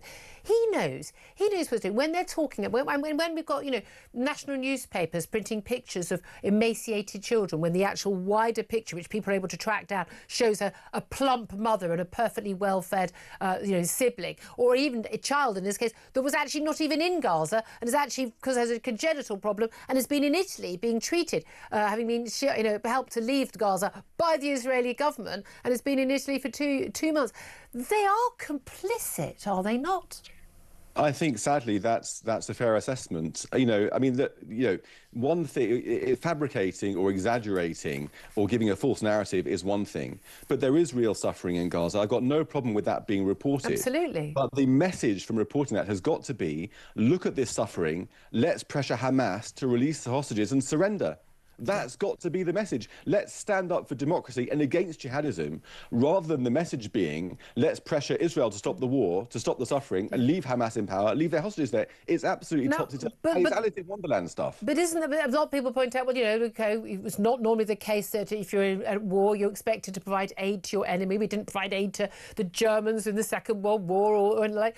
But people point out, well, yeah, but when Israel is in control of Gaza and people can't leave Gaza, they do have a duty of care to the people of Gaza in terms of providing basic aid. And, a 4-year-old child or 3-month-old baby, even, a 30-year-old mother, they didn't commit the atrocities on October the 7th, so they shouldn't be punished. What's the argument for that? Well, you're absolutely right, and that's why Israel is providing aid into Gaza. That's the whole point. Israel's providing aid into Gaza. The UN has been refusing to deliver it. It's been rotting in the sun. Hamas has been stealing it. The distribution has been inadequate. Therefore, people are starving. Now, who benefits from the starvation in Gaza? Not Israel. Israel only gets the blame. Who benefits? Hamas benefits, because the world turns against Israel and seeks to implement Hamas's agenda. OK, well then, look, Israel, this is a wily government. I mean, God, when you think about, the Hezbollah pager, absolute genius attack. When you talk about, their ability to get information and to be able to target in nuclear bunkers in Israel, in Iran.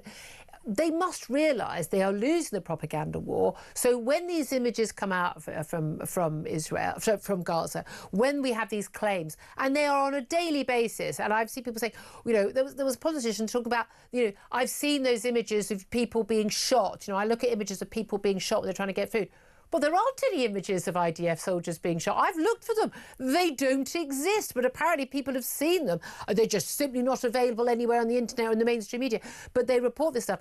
Why doesn't Israel do a better job of making sure that the facts are known?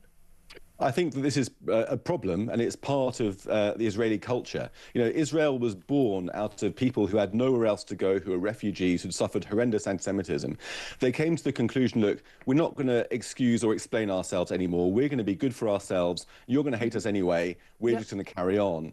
And after October the 7th, as an illustration of this, a lot of the resources that were previously diverted towards spokespeople were reduced because the war fighting was seen as a bigger priority. Israel doesn't see explaining itself as a priority. It sees winning the war as a priority because it thinks that people are going to hate it anyway, frankly, with some justification. I think they may well be right on that. There is exactly. It doesn't matter when facts, when claims from Hamas are debunked. I mean, again, latest claim yesterday that the health ministry of Gaza says that 60,000 people have died, and people talk about how terrible it is. Well, we know that at least 20,000 of those were jihadist Hamas fighters. We should be cheering their deaths. I don't remember us grieving over the ISIS militants being killed. Exactly. I mean, Israel has a bit of a Millwall attitude. You know, no one likes us, we don't care. Yeah.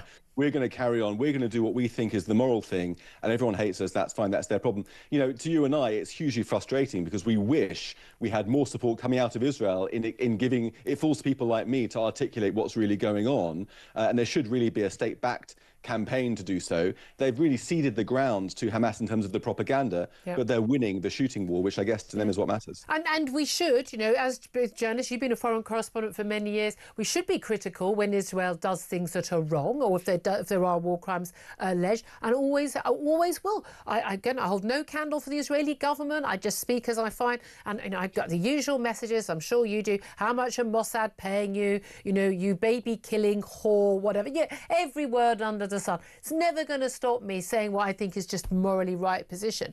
Why do you think the Prime Minister has changed his position now? Is it because he genuinely believes that this will make a difference and will bring about peace and mean that children are fed in Gaza? Or is it more about basically shoring up his own political sport at home and possibly even only in his own constituency in Islington? Well, look, he's perhaps not the brightest leader Labour has ever had, but he's also not the stupidest. I suppose that would be Jeremy Corbyn. You know, he's got the intellect to work out that his package incentivises Hamas to continue the war and continue starving the Palestinians. He's got to have known that.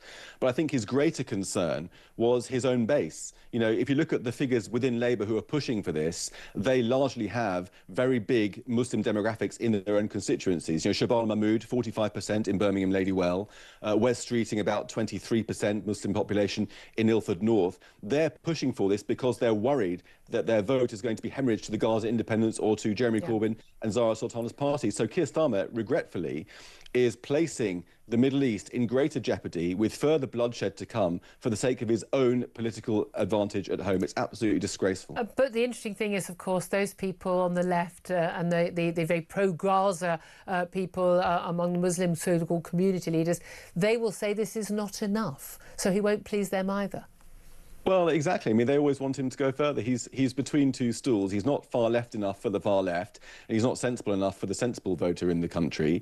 And so, really, he's trying to triangulate in a totally inept way, as usual with Keir Starmer. Yeah. You know, this is the man who supported Jeremy Corbyn, tried to get him into number 10 back in 2019. Suddenly he turned against him. He's got no principles at all. He's only driven by political expediency. We see through him, and hopefully he'll be gone in the next election. Thank you very much for joining us. Jake Wallace-Simons, author of Israelophobia. I cannot recommend that book enough, and a columnist of The Telegraph. Claire Pearsall, I mean, he shares, I think, our concern about this. But, I mean, this is one of the things, I think one of the things people are crying out for, with whatever your views are on Israel, Gaza, and people have lots of different views. I mean, I personally, there's only one moral view. I really do. There are certain things where I go, you know, Brexit, Remain, oh, absolutely. Labour, Tory, well, yeah, I completely see, you know, lots of different political things that you can have. I think there are two very clear arguments on abortion, on capital punishment, on lots of big issues.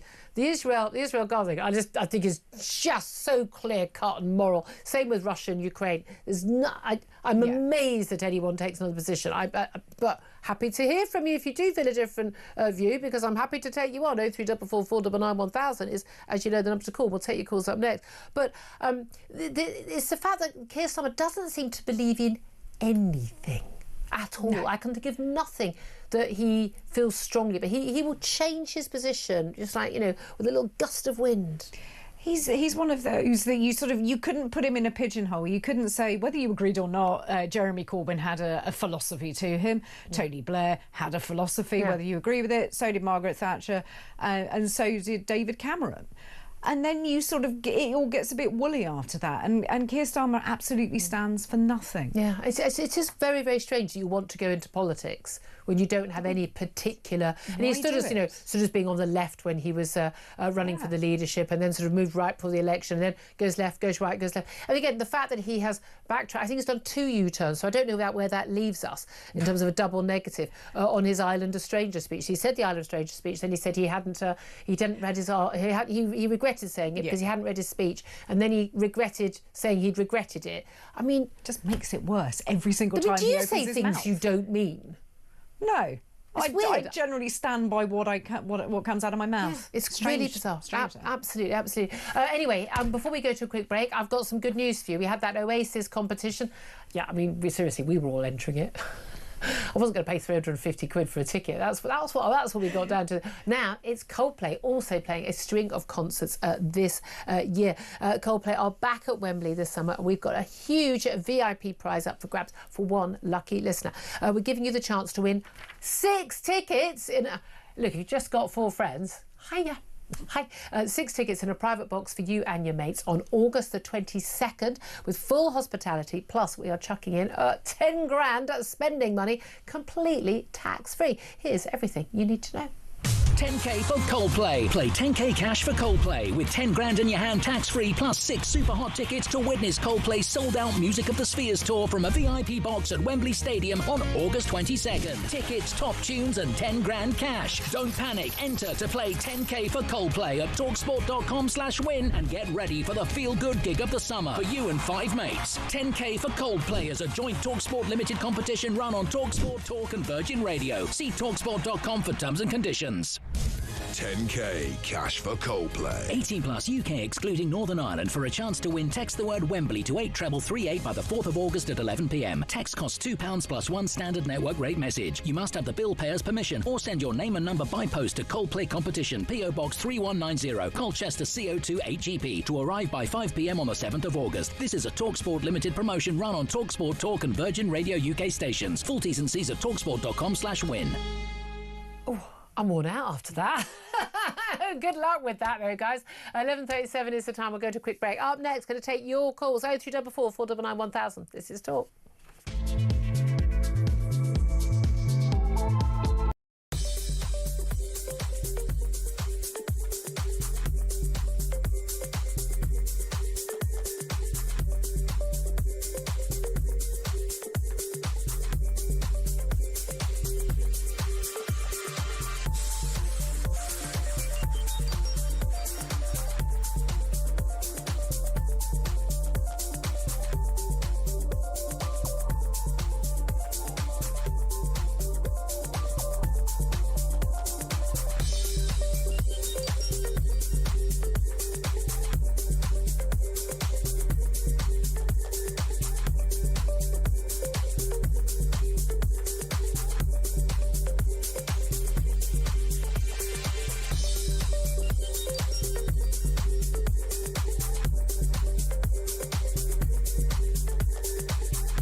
across the UK, on DAB+, on your smart speaker, on your smart TV, and on your side. This is Talk. This is Talk. Thanks so much for joining me. 0344 499 1000. I'm Julia Hartley-Brewer, and you are on the phone line. So Caroline is in London and wants to have her say. A very good morning to you, Caroline. Oh, Julia, it's amazing that I finally got through to you. Please bear with me. Yeah. Everything you've said this morning and on Mike Graham's show is coming out of my mouth. Totally agree. But what I'm finding abhorrent, I mean, what this Prime Minister's done, I don't have any more. I can't add to anything that's been said and what that correspondent said. And I also watched the video of the journalist in Gaza taking photos of all the food just sitting there. Yeah. We know about it, but the masses don't. They really don't. And this is what I find scary, not just about this, but they're blocking everything now. So so the masses are not going to know anything about the migrant hotels, nothing. And this is terrifying. And, you know, everyone I speak to, nearly everyone I speak to, all they talk about is the, you know, the destruction of Gaza and all the gaslighting. And I'm genuinely cannot see this country coming back from this. And what I wanted to also add is, by what Starmer's said, he is now putting this country in danger. He's giving Hamas permission to basically have free reign in the UK. That's what he's giving. Well, that's basically what Netanyahu is saying. You know, they're on our borders right now, but they are fighting an existential battle against Islamofascism, and they're fighting it on Western civilization's behalf. I'm amazed how many people just don't get it. Well, this is my worry. That everyone who's on Talk, they're all on the same page.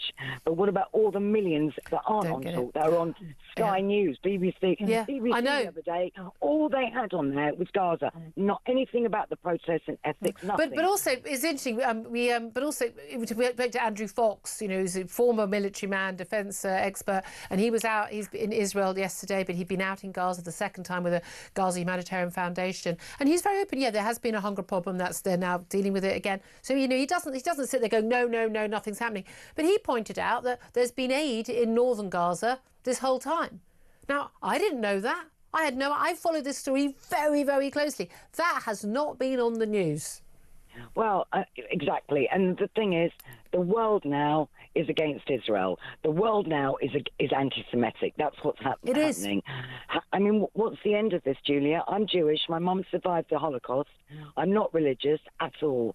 But when October the 7th happened, that really changed my whole view of everything. And again, people wonder why Jewish people need their own state. Well, you know, given how many Jewish people I know in London who are talking about leaving this country because they no longer feel safe, that's why people feel they need a Jewish state.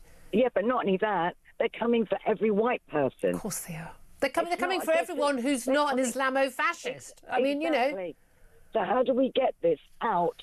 How do we get this out to the masses? This is my thing I keep thinking. Oh no, we're going to wait. We're going to wait for the next major terror attack.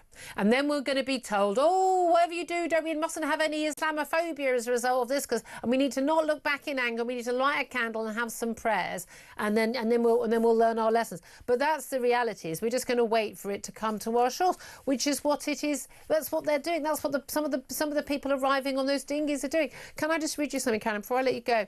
Emily Damari, you know, the British-Israeli woman, I do, of course, and she was held hostage by Hamas more than a year. She said that Keir Starmer is not standing on the right side of history after his pledge to recognise the Palestinian state. She said the PM had he been in power during World War II, would he have advocated recognition for Nazi control of occupied countries like Holland, France or Poland? She says this is not diplomacy, it is a moral failure. Shame on you, Prime Minister. And she says, as a dual British-Israeli citizen who survived 471 days in Hamas captivity, I'm deeply saddened by Prime Minister Starmer's decision to recognise Palestinian statehood. And bearing in mind, she spent quite some months of that time, not just in a Hamas tunnel, but in a cage, a 2-metre by 2-metre cage with 5 other people. That's how she was being treated, like she was an animal by those Hamas terrorists. You can kind of understand her perspective, can't you? Absolutely. And no one's talking about the hostages. No one's talking about that. It's irrelevant. But where do we go with this, Julia? Because I can't sleep anymore. And I keep thinking, where can I go in the world? I've got an EU passport, but that's going from one fire pit to the other. I want you, listen, Caroline, I want you to stay here, and I want more people who are not Jewish, like myself, to stand up and speak out and say this is not acceptable in this country. We will not have this happen in this country. I am so ashamed of what's been going on in this country, and we need to know that everybody feels safe regardless of their religion or ethnicity. Everybody. Oh, you're right. I mean, Starmer didn't even put anything about Trump yesterday, but well, why would he? I've never seen anything so vile and pathetic in my lifetime in terms of politics. Yeah, I know. We need a state of emergency here. I mean, we've got no politicians with any guts, any gravitas. They're all probably against Starmer, a lot of his MPs. Oh, yeah. But they're too worried about their jobs. But they don't mind Britain becoming the new Islamic State in the next 15 years. Yeah, That's that's the reality. Caroline, thank you so much. I really appreciate the call. I'm so sorry. I'm so sorry you feel that despondent. I'm so ashamed. I'm with you. I'm with Emily tomorrow. I'm ashamed of our Prime Minister. I'm ashamed of our country and what's happening. Steve is also on the line. He's in Chelmsford and wants to talk about this. Steve, what do you want to say? Hello, love. I wake up every morning and I just can't believe what's happened to this country. Yep. I really can't. The last 10 years has been an absolute nightmare. I see something on the Facebook today about the Poland, this HSR, whatever they bloody call it, the £1 million a day they've got to pay for not having, refugees. Oh, this is the European Union punishing them and fining them because for saying, no, we're not taking anyone. Thank you. Exactly. Yep. Well, just don't pay it. That's a dar, isn't it? I mean, that's so easy. Do you know what I mean? We should do this. We should do that. Well, we're not in the EU. We don't have to take any of these people. I mean, Keir Starmer's desperate to sign us back up. What I'm saying is that the HS, what they called it? I don't know. I don't know. Yeah, no, I don't know. Human rights people. Oh, them. Oh, yeah. Just whatever they're going to do to us, then they can do it. You mean the European Court for Human Rights? Yeah. Yeah, but that's an EU ruling, that one. Again, the idea that we can't, stop the dinghies, we can't stop the signs, all of that. But your concern is so the Prime Minister's dealing, making this, doing this gesture politics, but he's not dealing with stuff back home. Yeah, Julia, can I just say? Yep. I honestly think, right, every time I look at Starmer, I honestly think there's something wrong with him. What way? I think he needs to go and sit in a dark room with a psychiatrist and say to him, you're not going to win the next election by all the crap that you're doing in this country. Yeah, and perhaps, Donald Trump gave him some advice, didn't he? I don't think he's going to listen to any of it, Steve. I appreciate that. Apologies for the language there. Claire Pearsall, I mean, again, I think Keir Starmer probably does sit in a darkened room rocking backwards and forwards quite a lot of the time. Maybe he doesn't, because actually he's a man with a very high opinion of himself, and though he's actually a little bit, if you look at his actual, I know he's Director of Public Prosecutions, and he's now Prime Minister, but weirdly he's a kind of a little bit of an also-ran. It's kind of a matter of luck. Oh, yeah, it absolutely is. And I think that Emily Damari summed it up by saying it is a moral failure of him.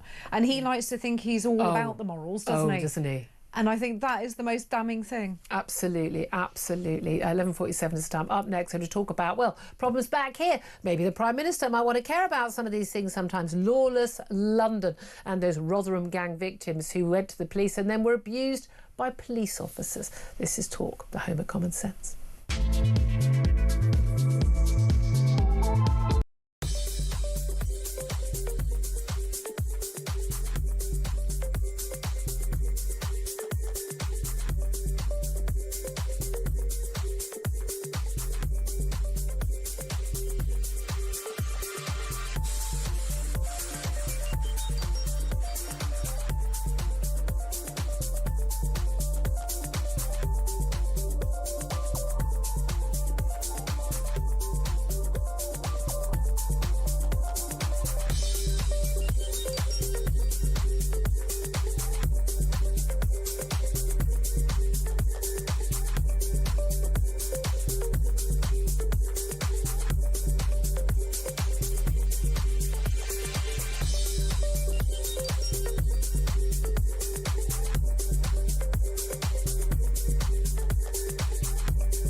you're absolutely right, Peter. It's an absolute disgrace. We've had the work. We thought it was bad enough when police officers were not investigating these things, when alleged community leaders could stop things, and we were told that not investigating grooming gangs was some kind of social cohesion. And now it's stepped into even more worse ground, that three officers have been arrested, retired officers. And I agree with you, and I agree with Professor Jay, who did the report into Rotherham in 2014.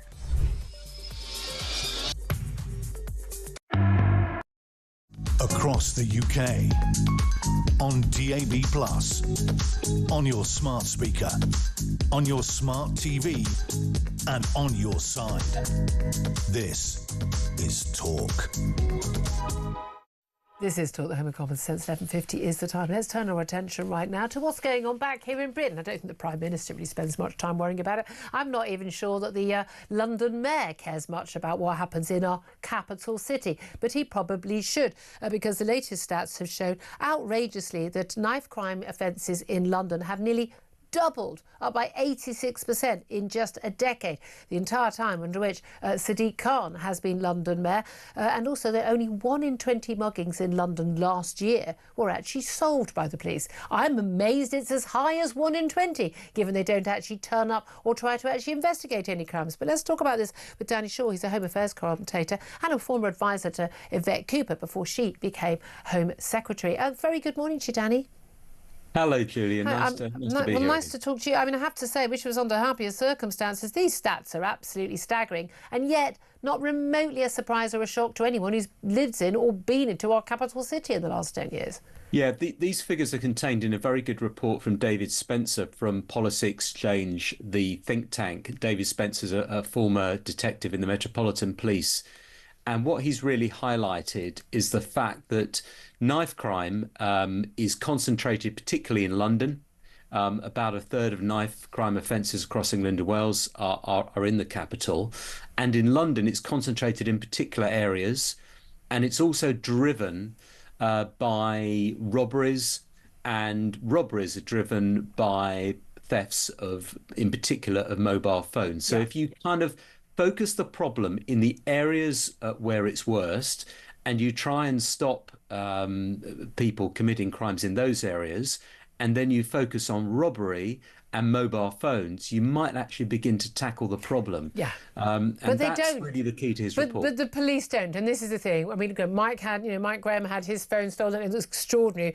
He was talking about how his phone was stolen just out of his hand, and then a police officer happened to be driving by and said, "Oh yeah, I know what you mean. Yeah, I had mine stolen the other day," and he was in uniform when it happened. That's how flagrant this is. Often they're on the e-bikes, e-scooters. They can grab, masked. They're off. No one does anything about it. But the number of people I know who've had their mobile phone stolen, where they've got it, find my phone, they've got it tagged, and they can actually follow the person to where it is. They can say, my phone, I can show you, my phone is inside that house. I've seen the bloke coming in now. I see what he looks like. He looks like the bloke who stole my phone.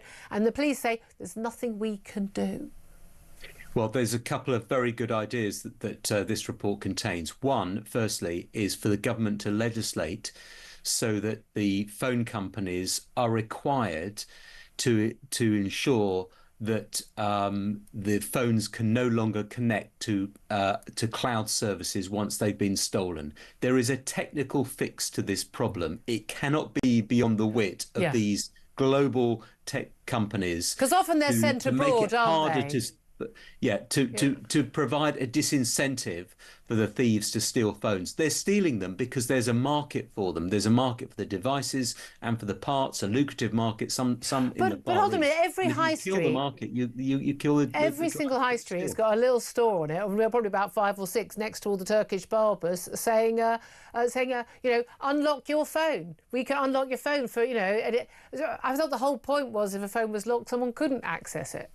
Yeah, look, you can get round these things. Of course, you can get round, these issues. But if you look at car theft, for example, Julia, which has plunged since the mid-1990s, why has it fallen? It's fallen because it's harder to steal cars and take them away, and there's obviously less stuff in cars that is stealable or that is worth stealing. But because of the technical solutions from the from the car industry. We need to do the same for the phone industry. The other... Well, wait a minute, though. Won't they just move on to the next thing? They'll find something to steal. They just move on to the next thing. I'm all in favour of the tech solutions, but we could also... I know this is a mad idea. I don't want to sound old-fashioned.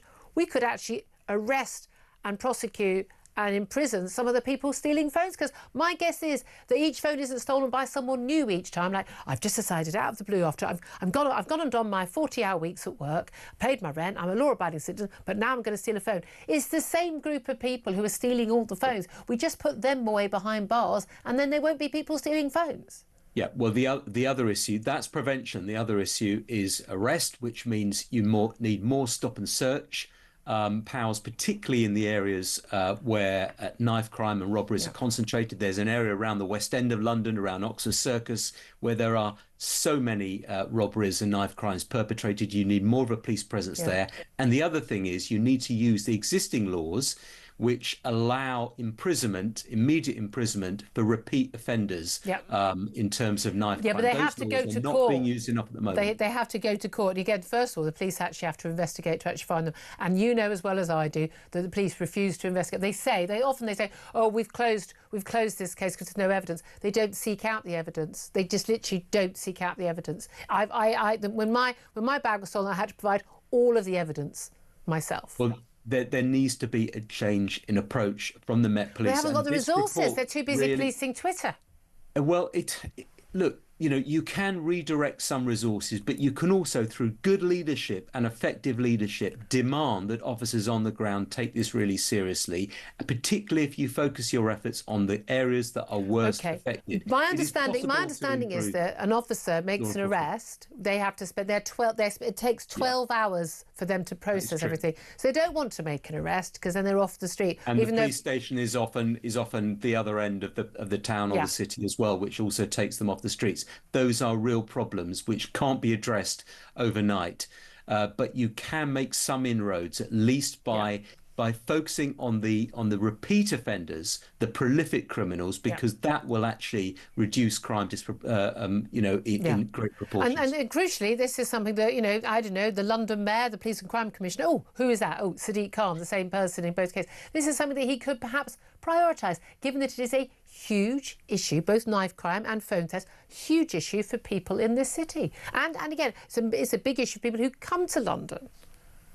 Yeah, of course it is. I mean, and the other point, and I think this is a really important point that is made by the report, is the claim that black people are disproportionately stopped and searched. There are disparities in stop and search. Black people are around 3 times more likely than white people to be stopped and searched in London. But as this report points out, they're also disproportionately represented in terms of victims of stabbings and of violent crime, and they're more likely to be suspects for murder and for robbery suspects. So I think this is a crucial report, and I would urge people to look at it and read it, because it provides a roadmap for the future in terms of ramping up stop and search. Just finally, and I've left too little time, so I do apologise, but we've also got these claims that for a number of victims, Rotherham grooming gangs, saying that when they went to the police, it was police officers who then raped them. One being told, basically, if you report me, I'm just going to return you to the grooming gangs. A girl, from the age of 12 who was routinely raped and abused by a police officer. This isn't a surprise. You've been following these stories for a long time as well. We know that lots of girls faced made allegations over the years about this, but this is a shocking claim that needs to be investigated, isn't it? Well, the concern, Julia, is that there is an investigation at the moment, but the investigation is led by South Yorkshire Police, which is the very force in whose officers are subject to these allegations of rape and sexual abuse by the victims of the grooming gangs. So it would seem to me that even though that investigation is, from a different team, and I'm sure those officers are very committed and they're being overseen by an independent body, the IOPC, I think that it is time to remove that investigation from South Yorkshire Police and place it into another police force that's unconnected with the grooming gang scandal. Absolutely. Danny Shaw, great to speak to you. Home Affairs commentator Danny Shaw there. Claire Pearson, I'm sure you would agree with that as someone who worked at the Home Office. And again, this comes back to the whole, let's have these little mini investigations, local councils, when actually a lot of the allegations were made against local councils failing to act on the grooming gangs. And they shouldn't be allowed to mark their own homework ever. It should be given to someone who's far removed from it. Who would you trust, though? And I trust Maggie Oliver to do it. I was going to say, other than Maggie Oliver, I'm coming up with a very, very short list of people. It's very, very difficult because I think there are so many people who are culpable in all of this. And whose interest it would be to protect their mates, their colleagues, you know, again, and the pressure. And they might be good people, but they come under pressure from above. And that's this is just another one of those breaking point things. The British people say, no, enough already, we need this dealt with. And the Prime Minister thinks it's going to go away. It's not going to go away because more and more of these stories are going to keep coming out. Up next, we are going to take the news. Then we're going to be talking to former Defence Minister Tobias Ellwood. He welcomes what the Prime Minister has had to say on Israel. We'll talk about that next.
Across the UK, on DAB+, on your smart speaker, on your smart TV, and on your side.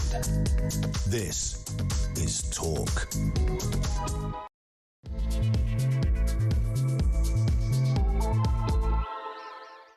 A very good afternoon to you. Welcome back to the show. I'm Julia Hartley-Brewer. This is Talk. We are the home of common sense. I think you've been noticing that the last few hours. Indeed, on Mike's show as well, after that absurd announcement from the British Prime Minister yesterday regarding Gaza and Israel.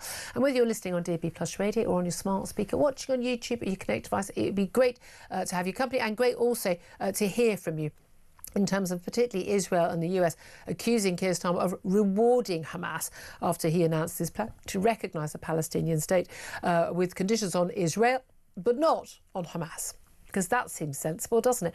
I'd love to hear your reaction to that. Give us a call, 0344 499 1000. You can text the word TALK and your message to 87222. You can follow us and message us on X at talkTV. Text cost one standard network rate message, and calls are charged at the national rate. Joining me throughout the show and still until the next hour is Claire Pearson, former Conservative government advisor. We're hearing lots of sense from her as well. Again, on this issue, of Keir Starmer basically rewarding Hamas, announcing a plan to recognise a Palestinian state that will almost certainly happen in September ahead of the United Nations next General Assembly, unless Israel meets a series of conditions, including ending what he called the appalling situation in Gaza, but no conditions on Hamas to release the hostages, lay down their arms or the like. Netanyahu said the decision not only rewards Hamas's monstrous terrorism, but also punishes its victims. I do desperately want to hear your thoughts on that. We're going to talk to Tobias Ellwood in just a couple of moments on that. I do think this is one of those issues, Claire, which is just such a clear-cut moral issue here. Like, you're on the side of the democratic nation-state run by a government that is a coalition government that not many people in Israel even support that much, but is nevertheless fighting an existential battle against Islamofascism. Or do you support the Islamofascists in Hamas who are quite happy and actually want their own people, their own children to die, to push forward their cause? Their cause not being the Palestinian people, but their cause being wanting to kill every Jew on this planet, to take over Israel, from the river to the sea, and then to come for the West as well. Why don't people get that? Because they don't want to. For a lot of people, it's happening very far away and it's very, very complicated. And then there are an awful lot of people who think that Israel are always going to be the bad guys and they are never going to think any different. So they're always going to err on the side of caution and go with the terrorists, which I find a bizarre thing for anybody to do in their right minds. And Keir Starmer has laid down absolutely no real incentive to Hamas to stop killing people. There is no sanctions put upon them if they don't behave. It all happens to be piled up on Israel, who are a democratic nation, who are one of our strongest allies and absolutely need our respect and support. Yeah, and my question always is, like, what would be a proportional reaction to October the 7th? Because I'll tell you what I would expect our government to do if such an event had happened in our country, and proportional would be out the window is all I can say. Right, well, let's talk to my next guest about this. And I really want to hear your thoughts, love to hear your reaction to what he has to say. Tobias Ellwood joins us, a former Conservative former Conservative MP, former Defence and Foreign Minister as well, and joins us. Very good afternoon to you, Tobias. Good afternoon to you. I feel it's going to start well and it's going to go badly, this interview, because I understand that you are of the view that actually this is the right announcement from the British Prime Minister and that this is the right time. He always said, it was in the Labour manifesto, wasn't it? A long-time Labour position of recognising a Palestinian state, but he said previously he wanted to wait until it was the right moment. He said yesterday even waiting for maximum impact, talking about doing this ahead of the General Assembly meeting of the United Nations in this September. But in putting conditions on Israel about humanitarian aid to Gaza, about a ceasefire and about their actions, but at no point putting the same conditions on Hamas, release the hostages, lay down their weapons, agree to a ceasefire, which ceasefire, by the way, they just rejected. Why do you think that this is the right move by the Prime Minister? I'm going to give you my view. I'm not going to say whether I disagree or agree with the Prime Minister. Can I give you my view? And this interview doesn't need to go to a bad place, as you perhaps suggest. I hope you give me a little bit of latitude to explain my position, which is different from the Prime Minister's, because your discussion there all focused around somehow rewarding Hamas or somehow supporting Hamas. Hamas has lost any right to govern Gaza, to govern the people of Gaza, given what it did on the 7th of October. As former Middle East minister, I promoted the position that recognition of Palestine that can only be used once needed to be part of an act to help the objective of securing that two-state solution based on 1967 borders. Otherwise, it's mere symbolism. But what we see play out today, the calculus has changed. As Israel pursues its absolute right to take on Hamas, destroy Hamas after those barbaric attacks. But in doing so, it's doing it without any absence of a strategy to convert military success on the battlefield towards stability, to isolating Hamas politically and leading us to a two-state solution, let alone a ceasefire. I'll go further. While the international community, including neighboring Arab states that are willing to help with the rebuilding, still seek a two-state solution, Prime Minister Netanyahu himself is not interested. Indeed, his actions with building more illegal settlements in the West Bank and blasting the Gaza Strip are leading to this humanitarian crisis that we're seeing play out today. So this wider discussion of recognition is not just a reminder of that long-term objective and how close we are to losing it as an outcome, but this argument that recognition helps Hamas is just completely false. Hamas does not recognize Israel, let alone a two-state solution. So this recognition could be used to isolate Hamas. The Gazan people see Hamas then as the blocker to peace. And I go back to that point. Who will help rebuild Gaza in practice? It'll be the United Arab Emirates, Saudi, Egypt, Jordan, and Bahrain. They want no truck with this offshoot of the Muslim Brotherhood. So recognition could actually not only help isolate Hamas, but also neutralize Iran's case against Israel and therefore its support for the proxies. So I would argue recognition can play a strategic role. And if you're saying not now, then when? Because the window to secure that two-state solution, I'm afraid, is closing. OK. Right. You've made all those points. I don't think that isolating Hamas, bearing in mind that, you know, Hamas and the sort of Fatah supported Palestinian Authority loathe and despise each other. You know, Hamas is already isolated, other than the fact they've got all the, you know, thousands on the streets of London every 2 weeks supporting them in every university campus in America and Britain. They couldn't give two hoots what Britain says, other than the fact we've just secured a little propaganda coup for them. They're not going to change their mind. They're not going to lay down their weapons. They're not going to go, oh, we did want to kill every single Jewish person and destroy the state of Israel, but oh, now we see the error of our ways. They're not going to change their minds. This isn't going to make a blind bit of difference. They're Islamic jihadist lunatics. The only answer to that, I'm afraid, is for them all to be dead. Fine, and I don't disagree with any of that. You then have to ask yourself what replaces Hamas. And I go back to the point, what is the Netanyahu, not Israeli, because you've actually got military personnel distancing themselves from the war that's unfolding here, because it's absent of converting those battlefield successes into any form of strategy. Hamas is actually on the back foot, as is Iran. There is an opportunity to move this forward, but we see no plan whatsoever. And potentially recognition, it is symbolic, you're right, could help reverse this current trajectory. But you and I will agree, Hamas has no right to participate in the long-term governance of Gaza. And if you speak, as I've done, I was in touch with some of the Arab ambassadors this morning, they 100% agree with that. But it doesn't matter. But so what? So what? They don't have a right. They've not been. They were elected in 2005 or whatever it was, 2006. They've not had an election since. But who does have a right? Oh, the Palestinian Authority. Oh, well, they haven't held an election for 20 years either. We call them the moderates. They're not moderate by any Western notion of They're not the liberal sodding Democrats. They are an extremist Islamo-fascist organisation as well. They're just not quite as extreme as Hamas.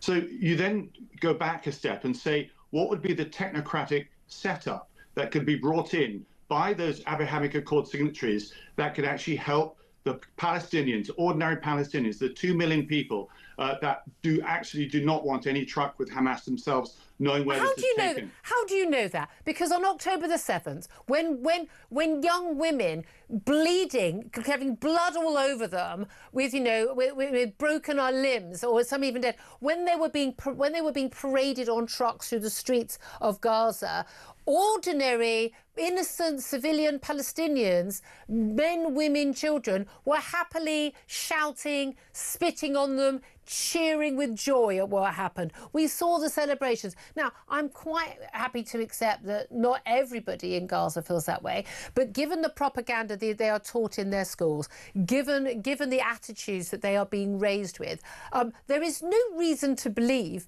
that these people are not, as a majority, in favour of Hamas, their rulers. I don't think you can speak for the 2 million people. But neither can you. Well, you just did. I just said that. But you just said that you thought, the 2 million people who don't support, ordinary civilians. We don't know how many of them are sane and ordinary people who don't want to kill every Jew they get an opportunity to kill.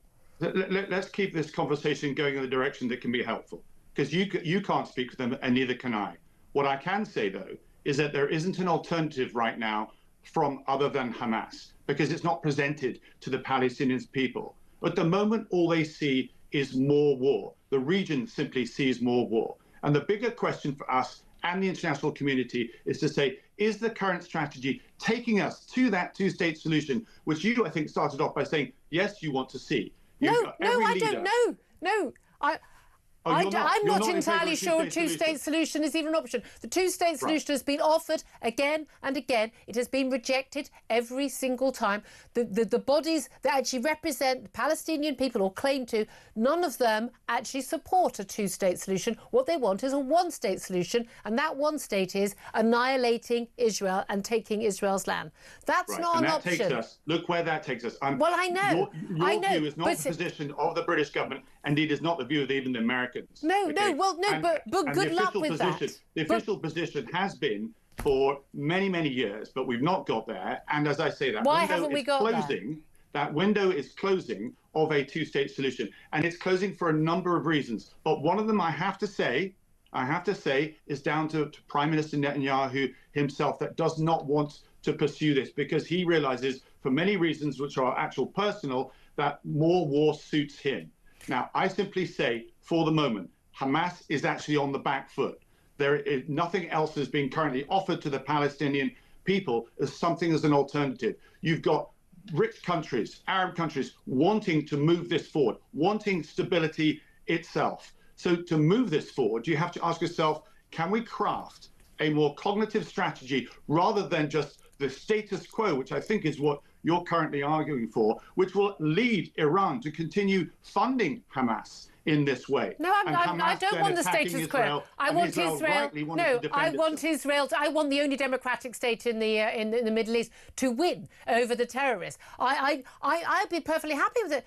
It's not my land. I'd be perfectly happy if they could negotiate a two-state solution. But I think it's a perfectly, and I accept your point that Netanyahu wants to stay in power. War suits him in terms of his own political situation and the corruption charges. I'm glad you said that because it's important to say. I'm not a mouthpiece for the Israeli government. I never have been. However, Netanyahu is someone who's also, like every young Israeli in their youth, fought in the military, and he understands the reality that if you do set up a Palestinian state on Israel's border, a Palestinian state that is committed to the annihilation of Israel, is not in Israel's interest. And we wouldn't agree. If we were in the same circumstance, we would be insane to agree to that as well. When you say we should offer an alternative to the people of Gaza. You're putting a false argument down, I'm afraid, which is the fact that somehow we are assuming that because this discussion of a two-state solution has come up, as I say, something perhaps to jolt, to nudge a focus on where we should be going, it's somehow inherent that Hamas will stay in power. Now, you sort of implied that's what the Prime Minister wants as well.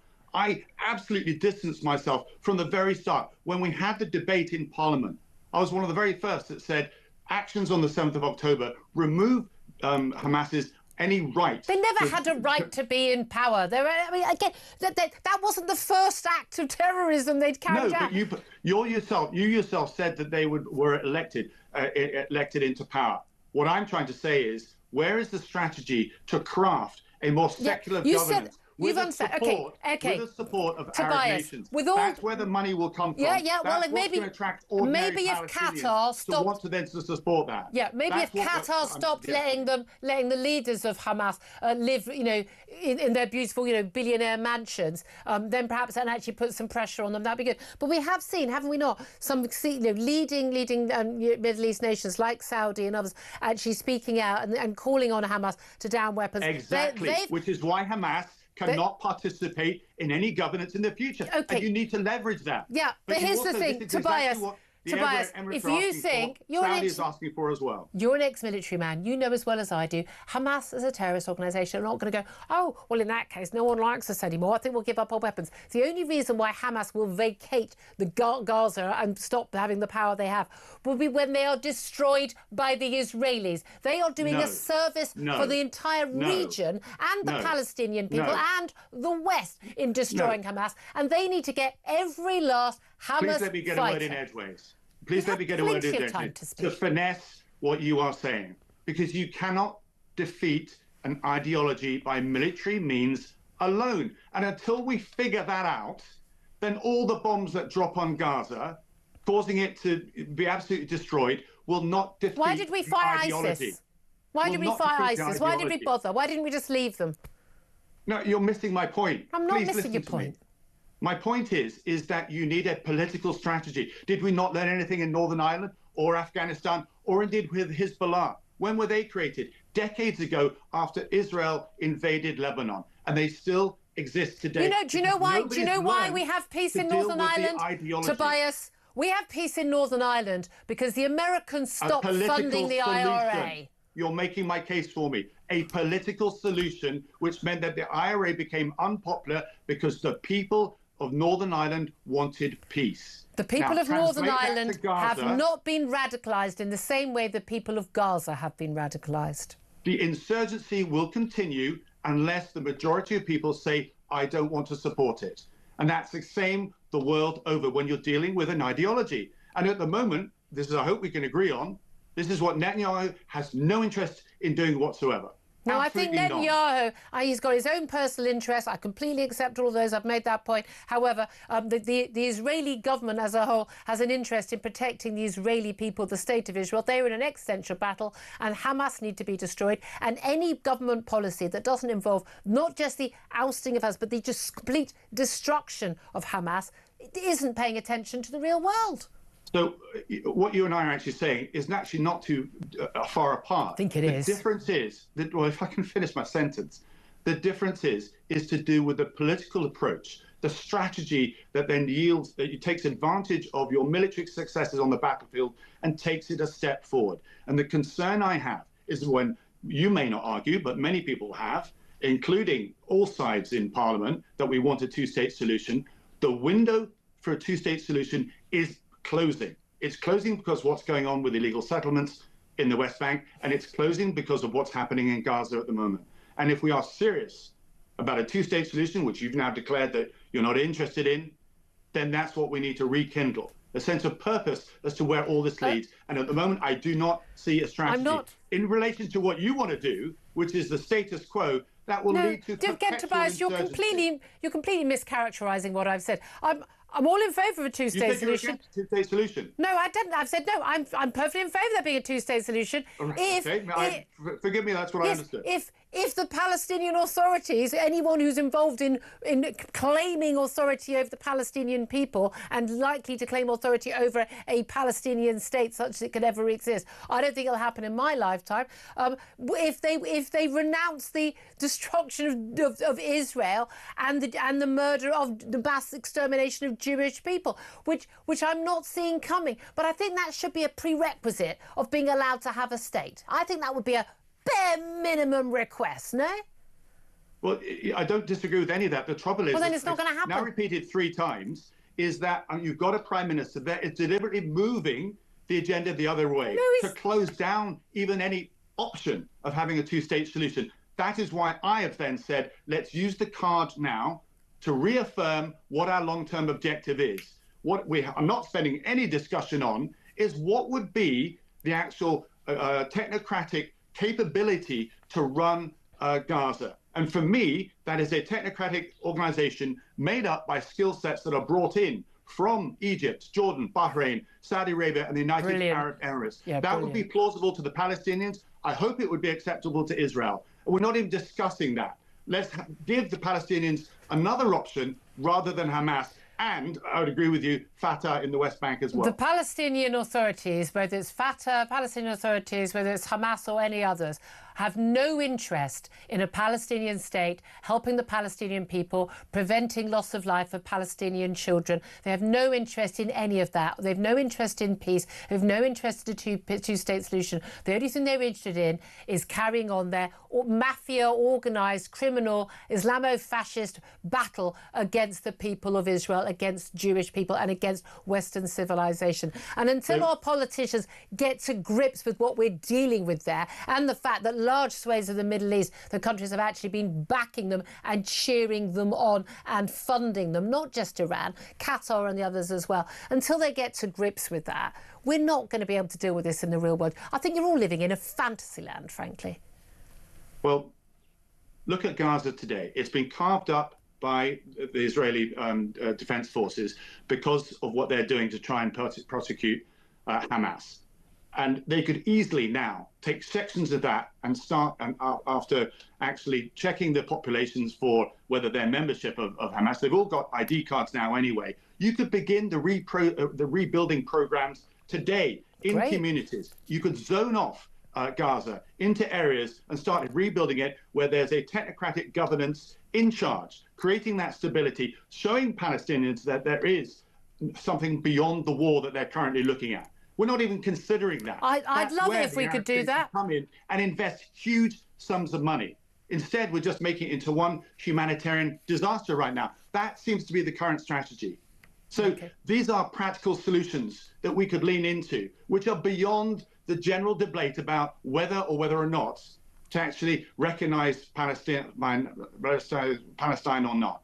And we're not having that deeper conversations. As I say, the Arab states are ready to help, but Israel won't even let anybody in there, let alone take an area of southern Gaza, for example, and say, here, build communities, build a stand-alone community that can look after itself. Yeah, well, with responsibility given to the Arab states. Well, that again, would be my advance forward. Wouldn't that be great? I believe 20 years ago they left them to their own devices, and we know what they did. And we've got a lovely network of tunnels. They could have had a London Underground, but chose not to. But you missed my... No, I did know, Tobias.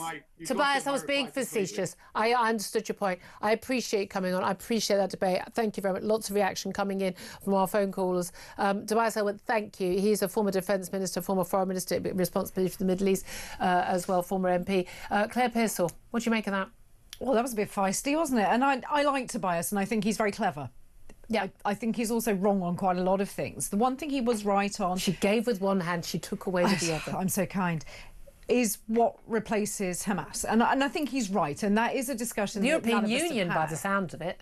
Oh, can you imagine? Sort of Macron Jr. As if people haven't suffered enough. Give them Ursula von der Leyen as well. Oh, that'll be nice. We can send it there. But I think that we need to think of that. We need to look at the Palestinian Authority because they're not up to scratch. Hamas definitely not up to scratch. What replaces it? And nobody's really thought that far ahead. Do the Palestinian people who are there want a replacement? And again, this whole idea of like, listen, I'll take children 100% innocent. Okay? I've got a big question mark about most of the adults. Sorry.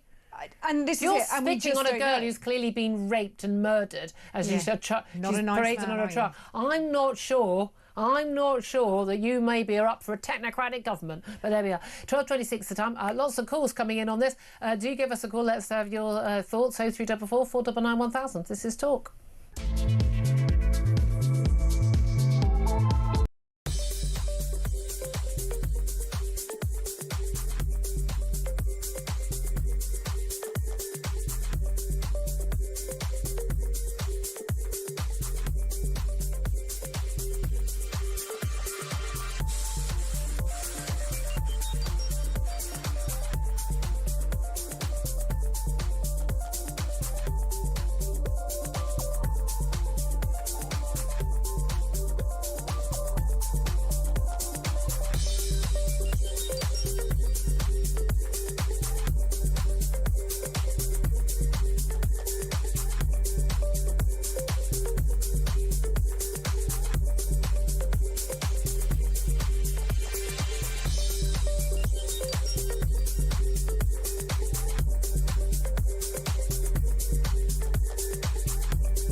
You're absolutely right, Peter. It's an absolute disgrace.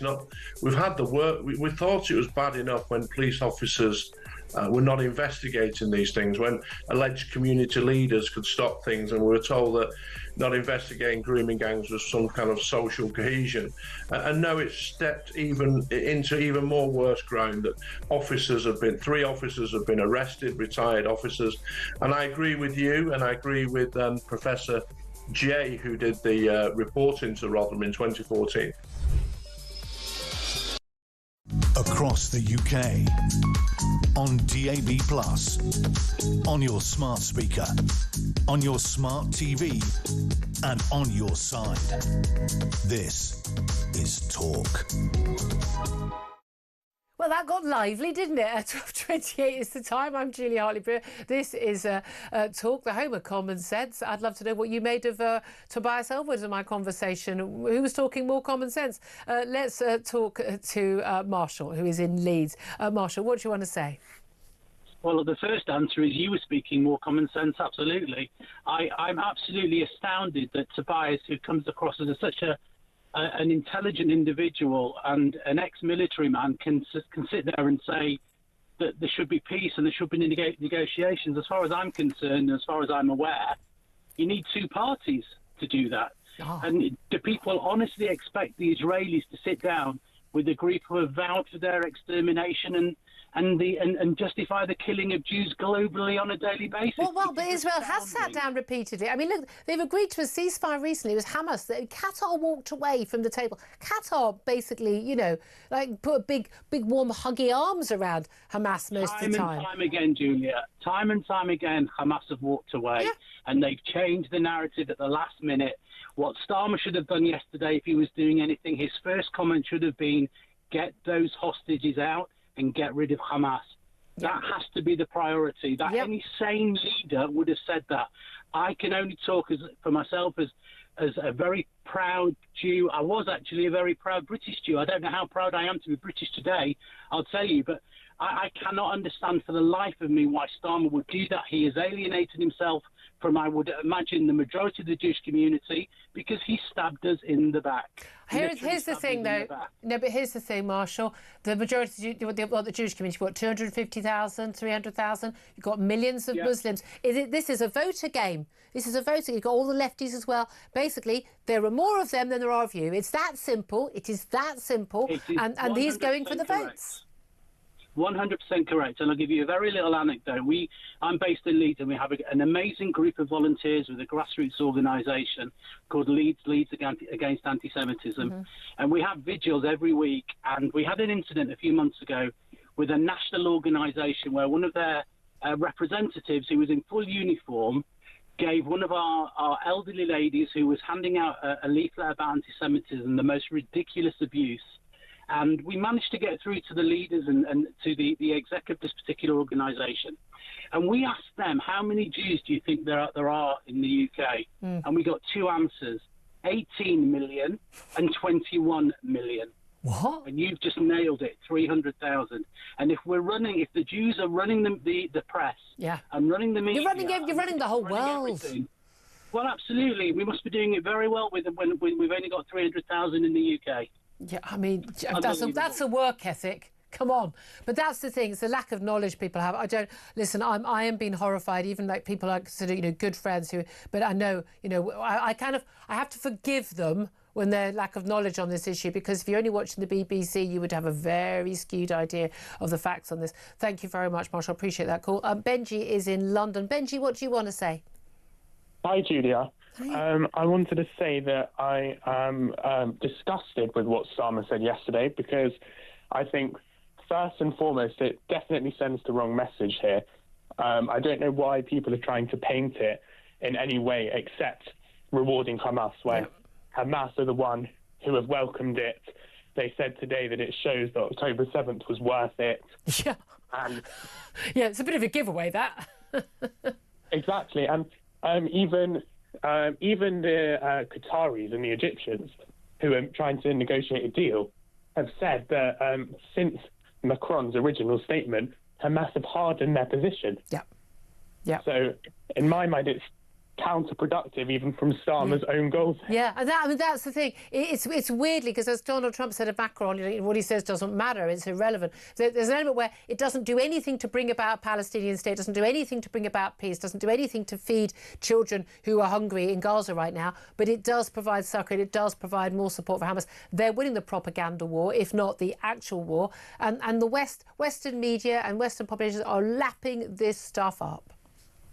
100%, and I think if Starmer wanted to do something useful, maybe he should try and encourage countries I wouldn't support it for the UK personally, but maybe he should try and encourage other countries to take in some refugees from Gaza to actually benefit the people who are suffering there. And instead of trying to impose Israel leaving more places, like it left Gaza in 2005 and it culminated in the worst massacre of Jews since the Holocaust.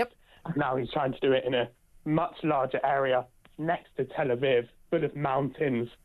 I don't know what he's thinking. That's the summary. I don't know what he's thinking. I do know what he's thinking. He's trying to save his job. He's trying to save his own seat in Islington. He's trying to pander to his left-wing backbenchers who now completely and utterly are in control of what this government does. And people thought they'd elect like another sort of Tony Blair sort of middle management guy.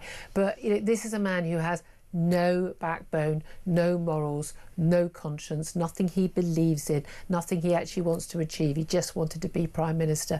I genuinely, I'm so ashamed. I am so ashamed of this government. I'm not ashamed of my country. I'll never be ashamed of my country. I'm ashamed of the British government for what he's done. I really, really am.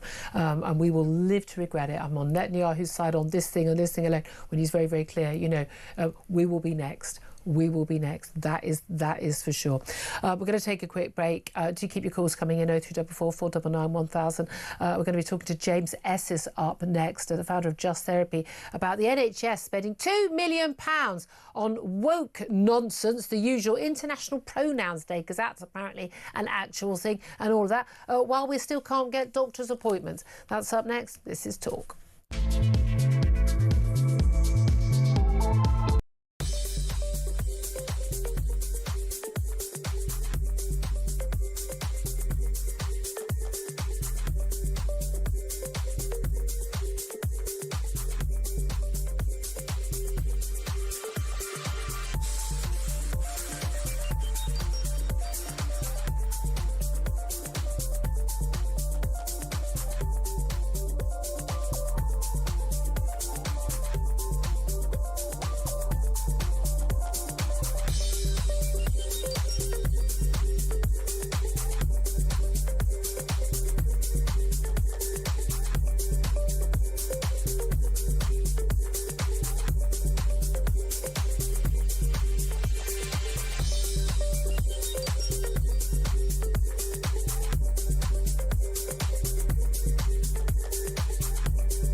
Across the UK, on DAB+, on your smart speaker, on your smart TV, and on your side. This is Talk. Very good afternoon. Welcome back to the show. It's coming up to 12:37. Claire Pissell, have you been trying? I mean, I don't want to ask personal issues. Have you or your family members tried to get a doctor's appointment lately? Yes, no, they have. And easy to get, no question at all, straight in? No, incredibly difficult to get. You have to fill out some kind of online form. You may or may not get a call back, and the receptionist then may deem you not to be urgent, and you have to phone back in a couple of weeks because they can't book any. I'll always love the phone back in a couple of weeks. That's always my favourite thing. I would say, no, that's not acceptable to me. Yeah, see, and then I just wait and sit on the line, just wait. You see, I would do that. I start to get really stroppy, but which is probably good for them that I don't have that many needs to go to the doctor recently. But it is extraordinary, isn't it? We've just had just this morning the end of the 5-day doctor strike. This is the resident doctors in hospitals, and we've obviously got issues, particularly some big issues over quite how much money. Some £6,000 for a shift. Some doctors have been asking to cover emergency shifts, and the NHS chief saying, "Oh, please don't do that." But it's also emerged today. The NHS has allowed trusts to spend almost £2 million on staff networks, which have hosted a series of woke events over the past 2 years. They show they budgeted more than 1.8 million for internal staff groupings, usually linked to race, sexuality, disability, religion, or, of course, gender. And more than 154 NHS trusts who responded to a request from the Taxpayers Alliance about this. They have networks. They've hosted hundreds of events, these networks, between 2022 and 2024, including a Eurovision viewing party at Manchester University NHS Foundation, an event on embracing asexuality. That means you just don't have sex. At the Princess Alexandra Hospital NHS Trust, and also an NHS staff meeting at University College London Hospital's NHS Foundation Trust, which was a talk on embracing your afro/curly hair.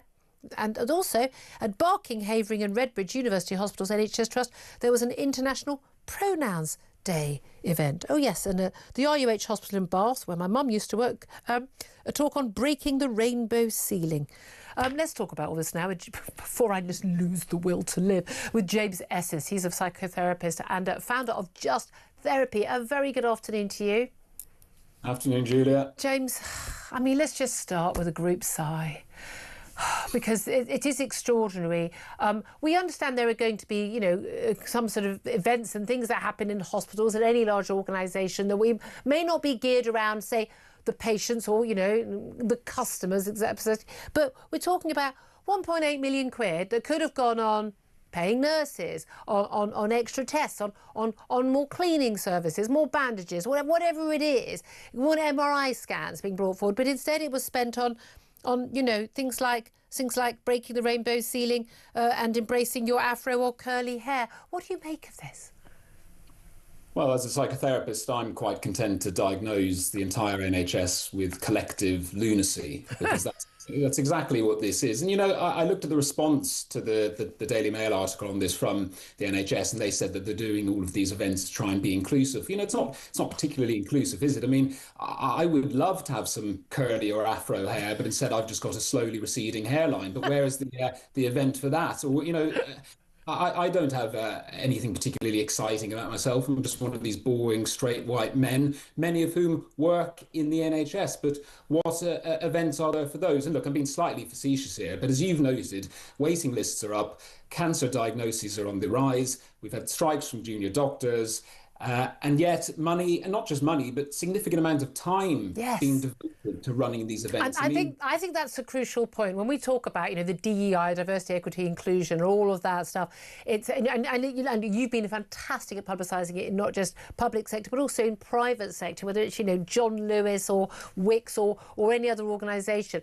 It's the effort and the time. And it's not just that those people are doing a job that serves no purpose whatsoever in terms of an output or helping people. They actually are impeding on other staff getting their jobs done.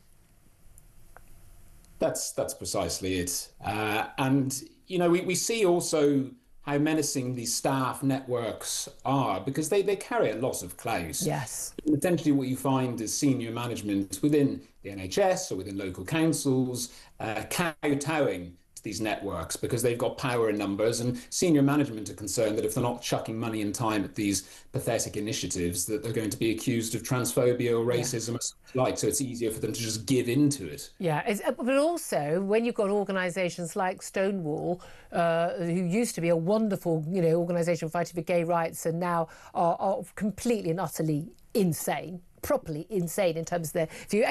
If you think that a man can become a woman or a woman can become a man because they think it, I'm sorry, you'd be diagnosed with insanity in any other decade in human existence. But they have been pushing, and for thousands of pounds fees, to the public sector, to government, to charities, to private organisations, they basically sell the Stonewall seal of approval, don't they? That you are doing the right thing. So a lot of these big companies and a lot of their HR departments, they sign off on and in organisations like NHS Hospital Trust, they sign off on these events and on these things because it's a way of showing and proving that they are diverse and open and not transphobic and not racist and not anything else.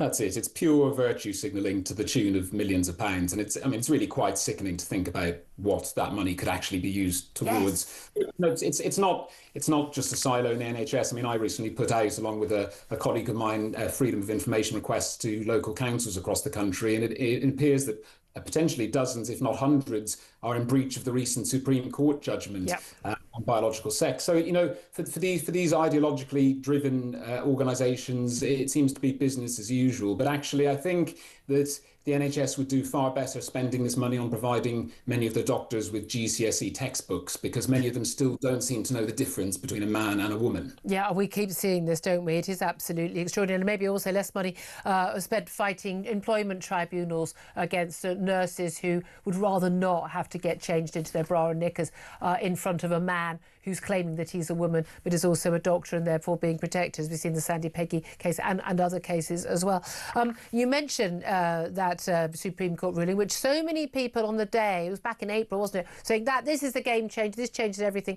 And we've seen that in certain sports, we've seen it in certain organisations, but certainly not across the board in terms of the absolute recognition that, no, you can't think that men can become women and women become men, that a trans woman, i.e. a man who identifies as a woman, has access to women's single-sex services. And we are really, really struggling to get that pushed. We're going to see a lot of legal cases before that changes. But one interesting development I've seen, which is a Brighton-based survivors network, and basically these are support sessions for women who've been sexually abused, sexually assaulted and raped, a rape crisis charity.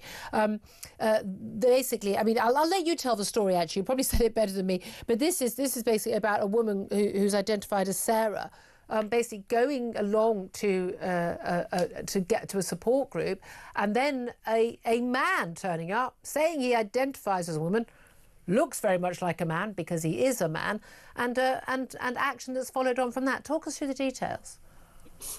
Well, exactly that, and this anonymous individual, Sarah, found herself with a man in what was meant to be a safe space for women, and she obviously raised a complaint, and they doubled down, and then there was legal action being brought, and now it's resulted in this kind of out-of-court settlement, where essentially they've said, OK, we're going to create a brand new group which will just be for women. But, some are saying it's a bit of a win. I don't view it as that big a win, because they're still continuing to pander. Yeah. The existing mixed-sex group still remains, and so because of ambiguity around language, I still envisage women seeking out the support, finding themselves in a room with a bloke. It's a 12-month pilot.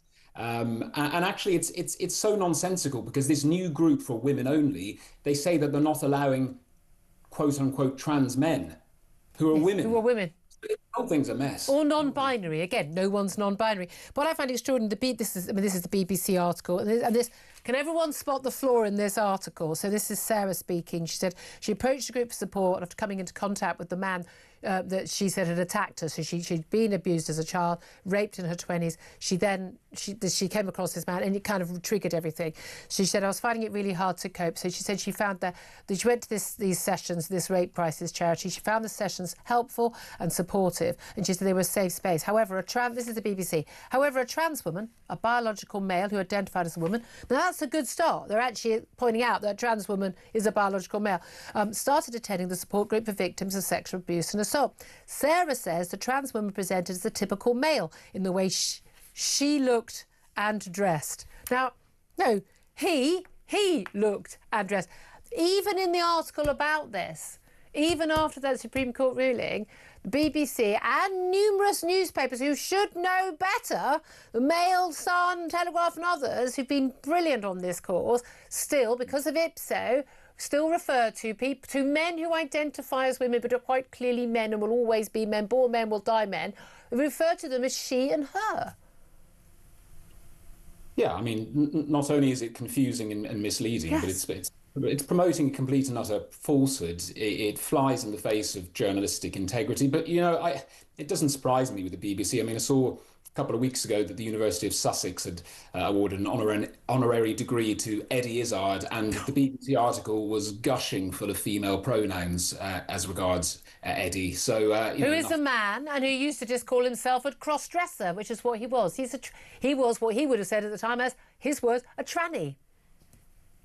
Well, quite right. But now he's Susie Izzard, and some days he's in girl mode, and some days he's not. Well, again, I'm Julian today because I've got flat shoes as always on when I'm in the studio. So when I'm in my flat shoes, I'm a man, because that's apparently the logic of Eddie Izzard. He'll always be Eddie and not Susie, because that is his name. James S says, you've been absolutely fantastic. I cannot implore you enough. Follow James Esses on social media. You've been such a fantastic campaigner on this, and you put your own career on the line for. He's a psychotherapist and founder of Just Therapy. Claire Pearsall, this stuff drives us up the wall, doesn't it? It does. And just when you think that you've come to the conclusion with the Supreme Court judgment, and here we are in very nearly August, and people still aren't accepting that ruling was made, and that's well, they still don't accept things like the Tavistock. They don't accept the Cass review. They don't accept any of it. They are going to fight to the death. Again, legal. Yeah. You have to take them down. Yeah. You need accountability. I need people to lose their jobs. Yes. Simple as that. It's not difficult. It's the only thing that's going to work. Listen, by the way, before we go to a break, this news in the last 10 minutes or so, a senior Hamas official has welcomed Keir Starmer, mentioned by a caller earlier, has welcomed Keir Starmer's promise to recognise Palestine, saying, in quotes, that victory and liberation are closer than we expected. So well done, Prime Minister. We're very proud of you for helping the Hamas Islamo-fascist terrorists. Bassem Naim, who's a former minister in the Gaza government, i.e. Hamas, said international support for Palestinian self-determination shows we are moving in the right direction. So, yeah, well done. Well done. I hope you're sodding proud of yourself for aiding the terrorists, Prime Minister, on our behalf, bringing shame to our nation. How do you sleep at night? 12:49 is the time. Up next, we're going to be talking about the IMF urging the UK to make 2 interest rate cuts before the end of the year. If you've got a mortgage, you'll be looking forward to that. That's up next. This is Talk.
I think one of the difficulties is that engagement as it goes on now tends to be with so-called community leaders, and I'm not quite sure how community leaders get appointed or elected or emerge. Perhaps they just emerge in the form of the old leaders of the Tory party in the 60s. I don't know, but they seem to have a focus on things that actually don't really matter all that much to people who are losing their phones and losing their cars and losing things from their home when they're burgled. Yeah, exactly right.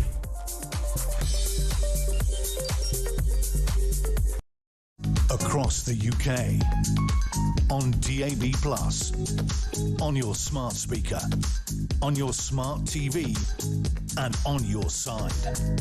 This is Talk. Good afternoon. 12:51 is the time. We're going to have a little bit of a calmer session now to talk about, the state of the economy. I'm Julia Hartley-Brewer. Claire Pearsall still here. This is one of the big things, Conservative government, you left us in a state I know you were a special advisor, not an elected official. Yes. We're still in a state. Things are getting worse, though not better. Even though I think growth was the number one. Wasn't it laser light focus on growth? Is what we were told by the Prime Minister. Yes, it depends which Prime Minister you've been looking at, but yes, I think we inherited a really bad situation when we came in 2010. That is fair. That is fair. Well, let's talk to Justin Arcant-Stewart about this. He's an economist. He's also chairman of the Regionally Investment Platform. Very good afternoon to you, Justin. Just checking, how is that laser light focus on growth going? Yes, that's a cracking along. Slight short of electricity as far as I can see. There's no obvious sign of anything happening. Good news, though, we're actually got some data out that said we had some, growth. Very, very small amounts of growth. Ooh. And like all these figures, you can't just take one figure out and say, that's it, we've recovered, we're fine. You look at the long-term list of all these together, basically the economy is flat. And so we're back to the things we have to do to try and get it moving. There's nothing new about this. You don't need lots of government spending money. You need a taxation system which incentivizes people to set up businesses, invest in businesses, employ more people, get them paid, they pay tax, and that's how you actually get more money coming in. I tell you what, you mean you don't just tax everybody and pay the train drivers more? I thought that's how you got growth. Well, what you have to do is find the richest people possible, tax them as far as you can, and see how quickly they leave the country, which is exactly what they're doing. Yeah. What you want is wealthy people here. I get so frustrated between ourselves and the Americans. The Americans congratulate you for being successful, for making money and paying your dues and all of that. Yeah, I mean, look, I think there are lots of certainly big companies, very rich, multi-billionaire companies. And the likes of like Bill Gates, people like that going, oh, I'm giving all my money away. Oh, that's lovely, but could you have paid all your taxes that would a normal company would have had to pay all those years? You might not have made quite as much money. But we are actually quite good at being entrepreneurs in this country. We're better than a lot of countries in Europe. We do actually have that entrepreneurial spirit. You know, we're a nation of shopkeepers, and that thing. But then once a business becomes very successful, well, basically, people slag you off for having money. Oh, we're the only guy, I know it's a French phrase, but we only country have that idea, nouveau riche, people have made money. I'm in awe of people who've been very successful in any area of their life. And, if someone has made money from selling stuff or a service or a good that we want to buy, well done. Yeah, and it's always one of those things I've found that when people have actually sold out of their businesses because they're retiring, and you see how much tax they've paid over the years. Someone actually said, do you think anyone's actually going to send us a thank you letter saying, well, we really appreciate what you've done for us, and we want to highlight this for everyone else so they can try and do what you've been doing. Now, we mentioned before with these high-tech centres we've got around the country, they're already there, they're successful, they're starting business, they breed, and not only that, they grow, and unfortunately the Americans buy them up. We're useless at actually just getting the right environment to encourage businesses to get to the next stage. You don't need government money for it. This is the fixation. No. This government has no idea about, what your sexuality is, has no idea about running a business either. Yeah, but basically leaving people too. And we need regulations to keep people, on the straight and narrow and paying their tax and some basic health and safety. I mean, things like that. And I approve the minimum wage and things, but otherwise staying out of the way. But they just want to constantly, Employment Rights Act and get involved, don't they? But here's the thing. We're told, you mentioned that the economy is growing ever so slightly. This is the IMF, the International Monetary Fund.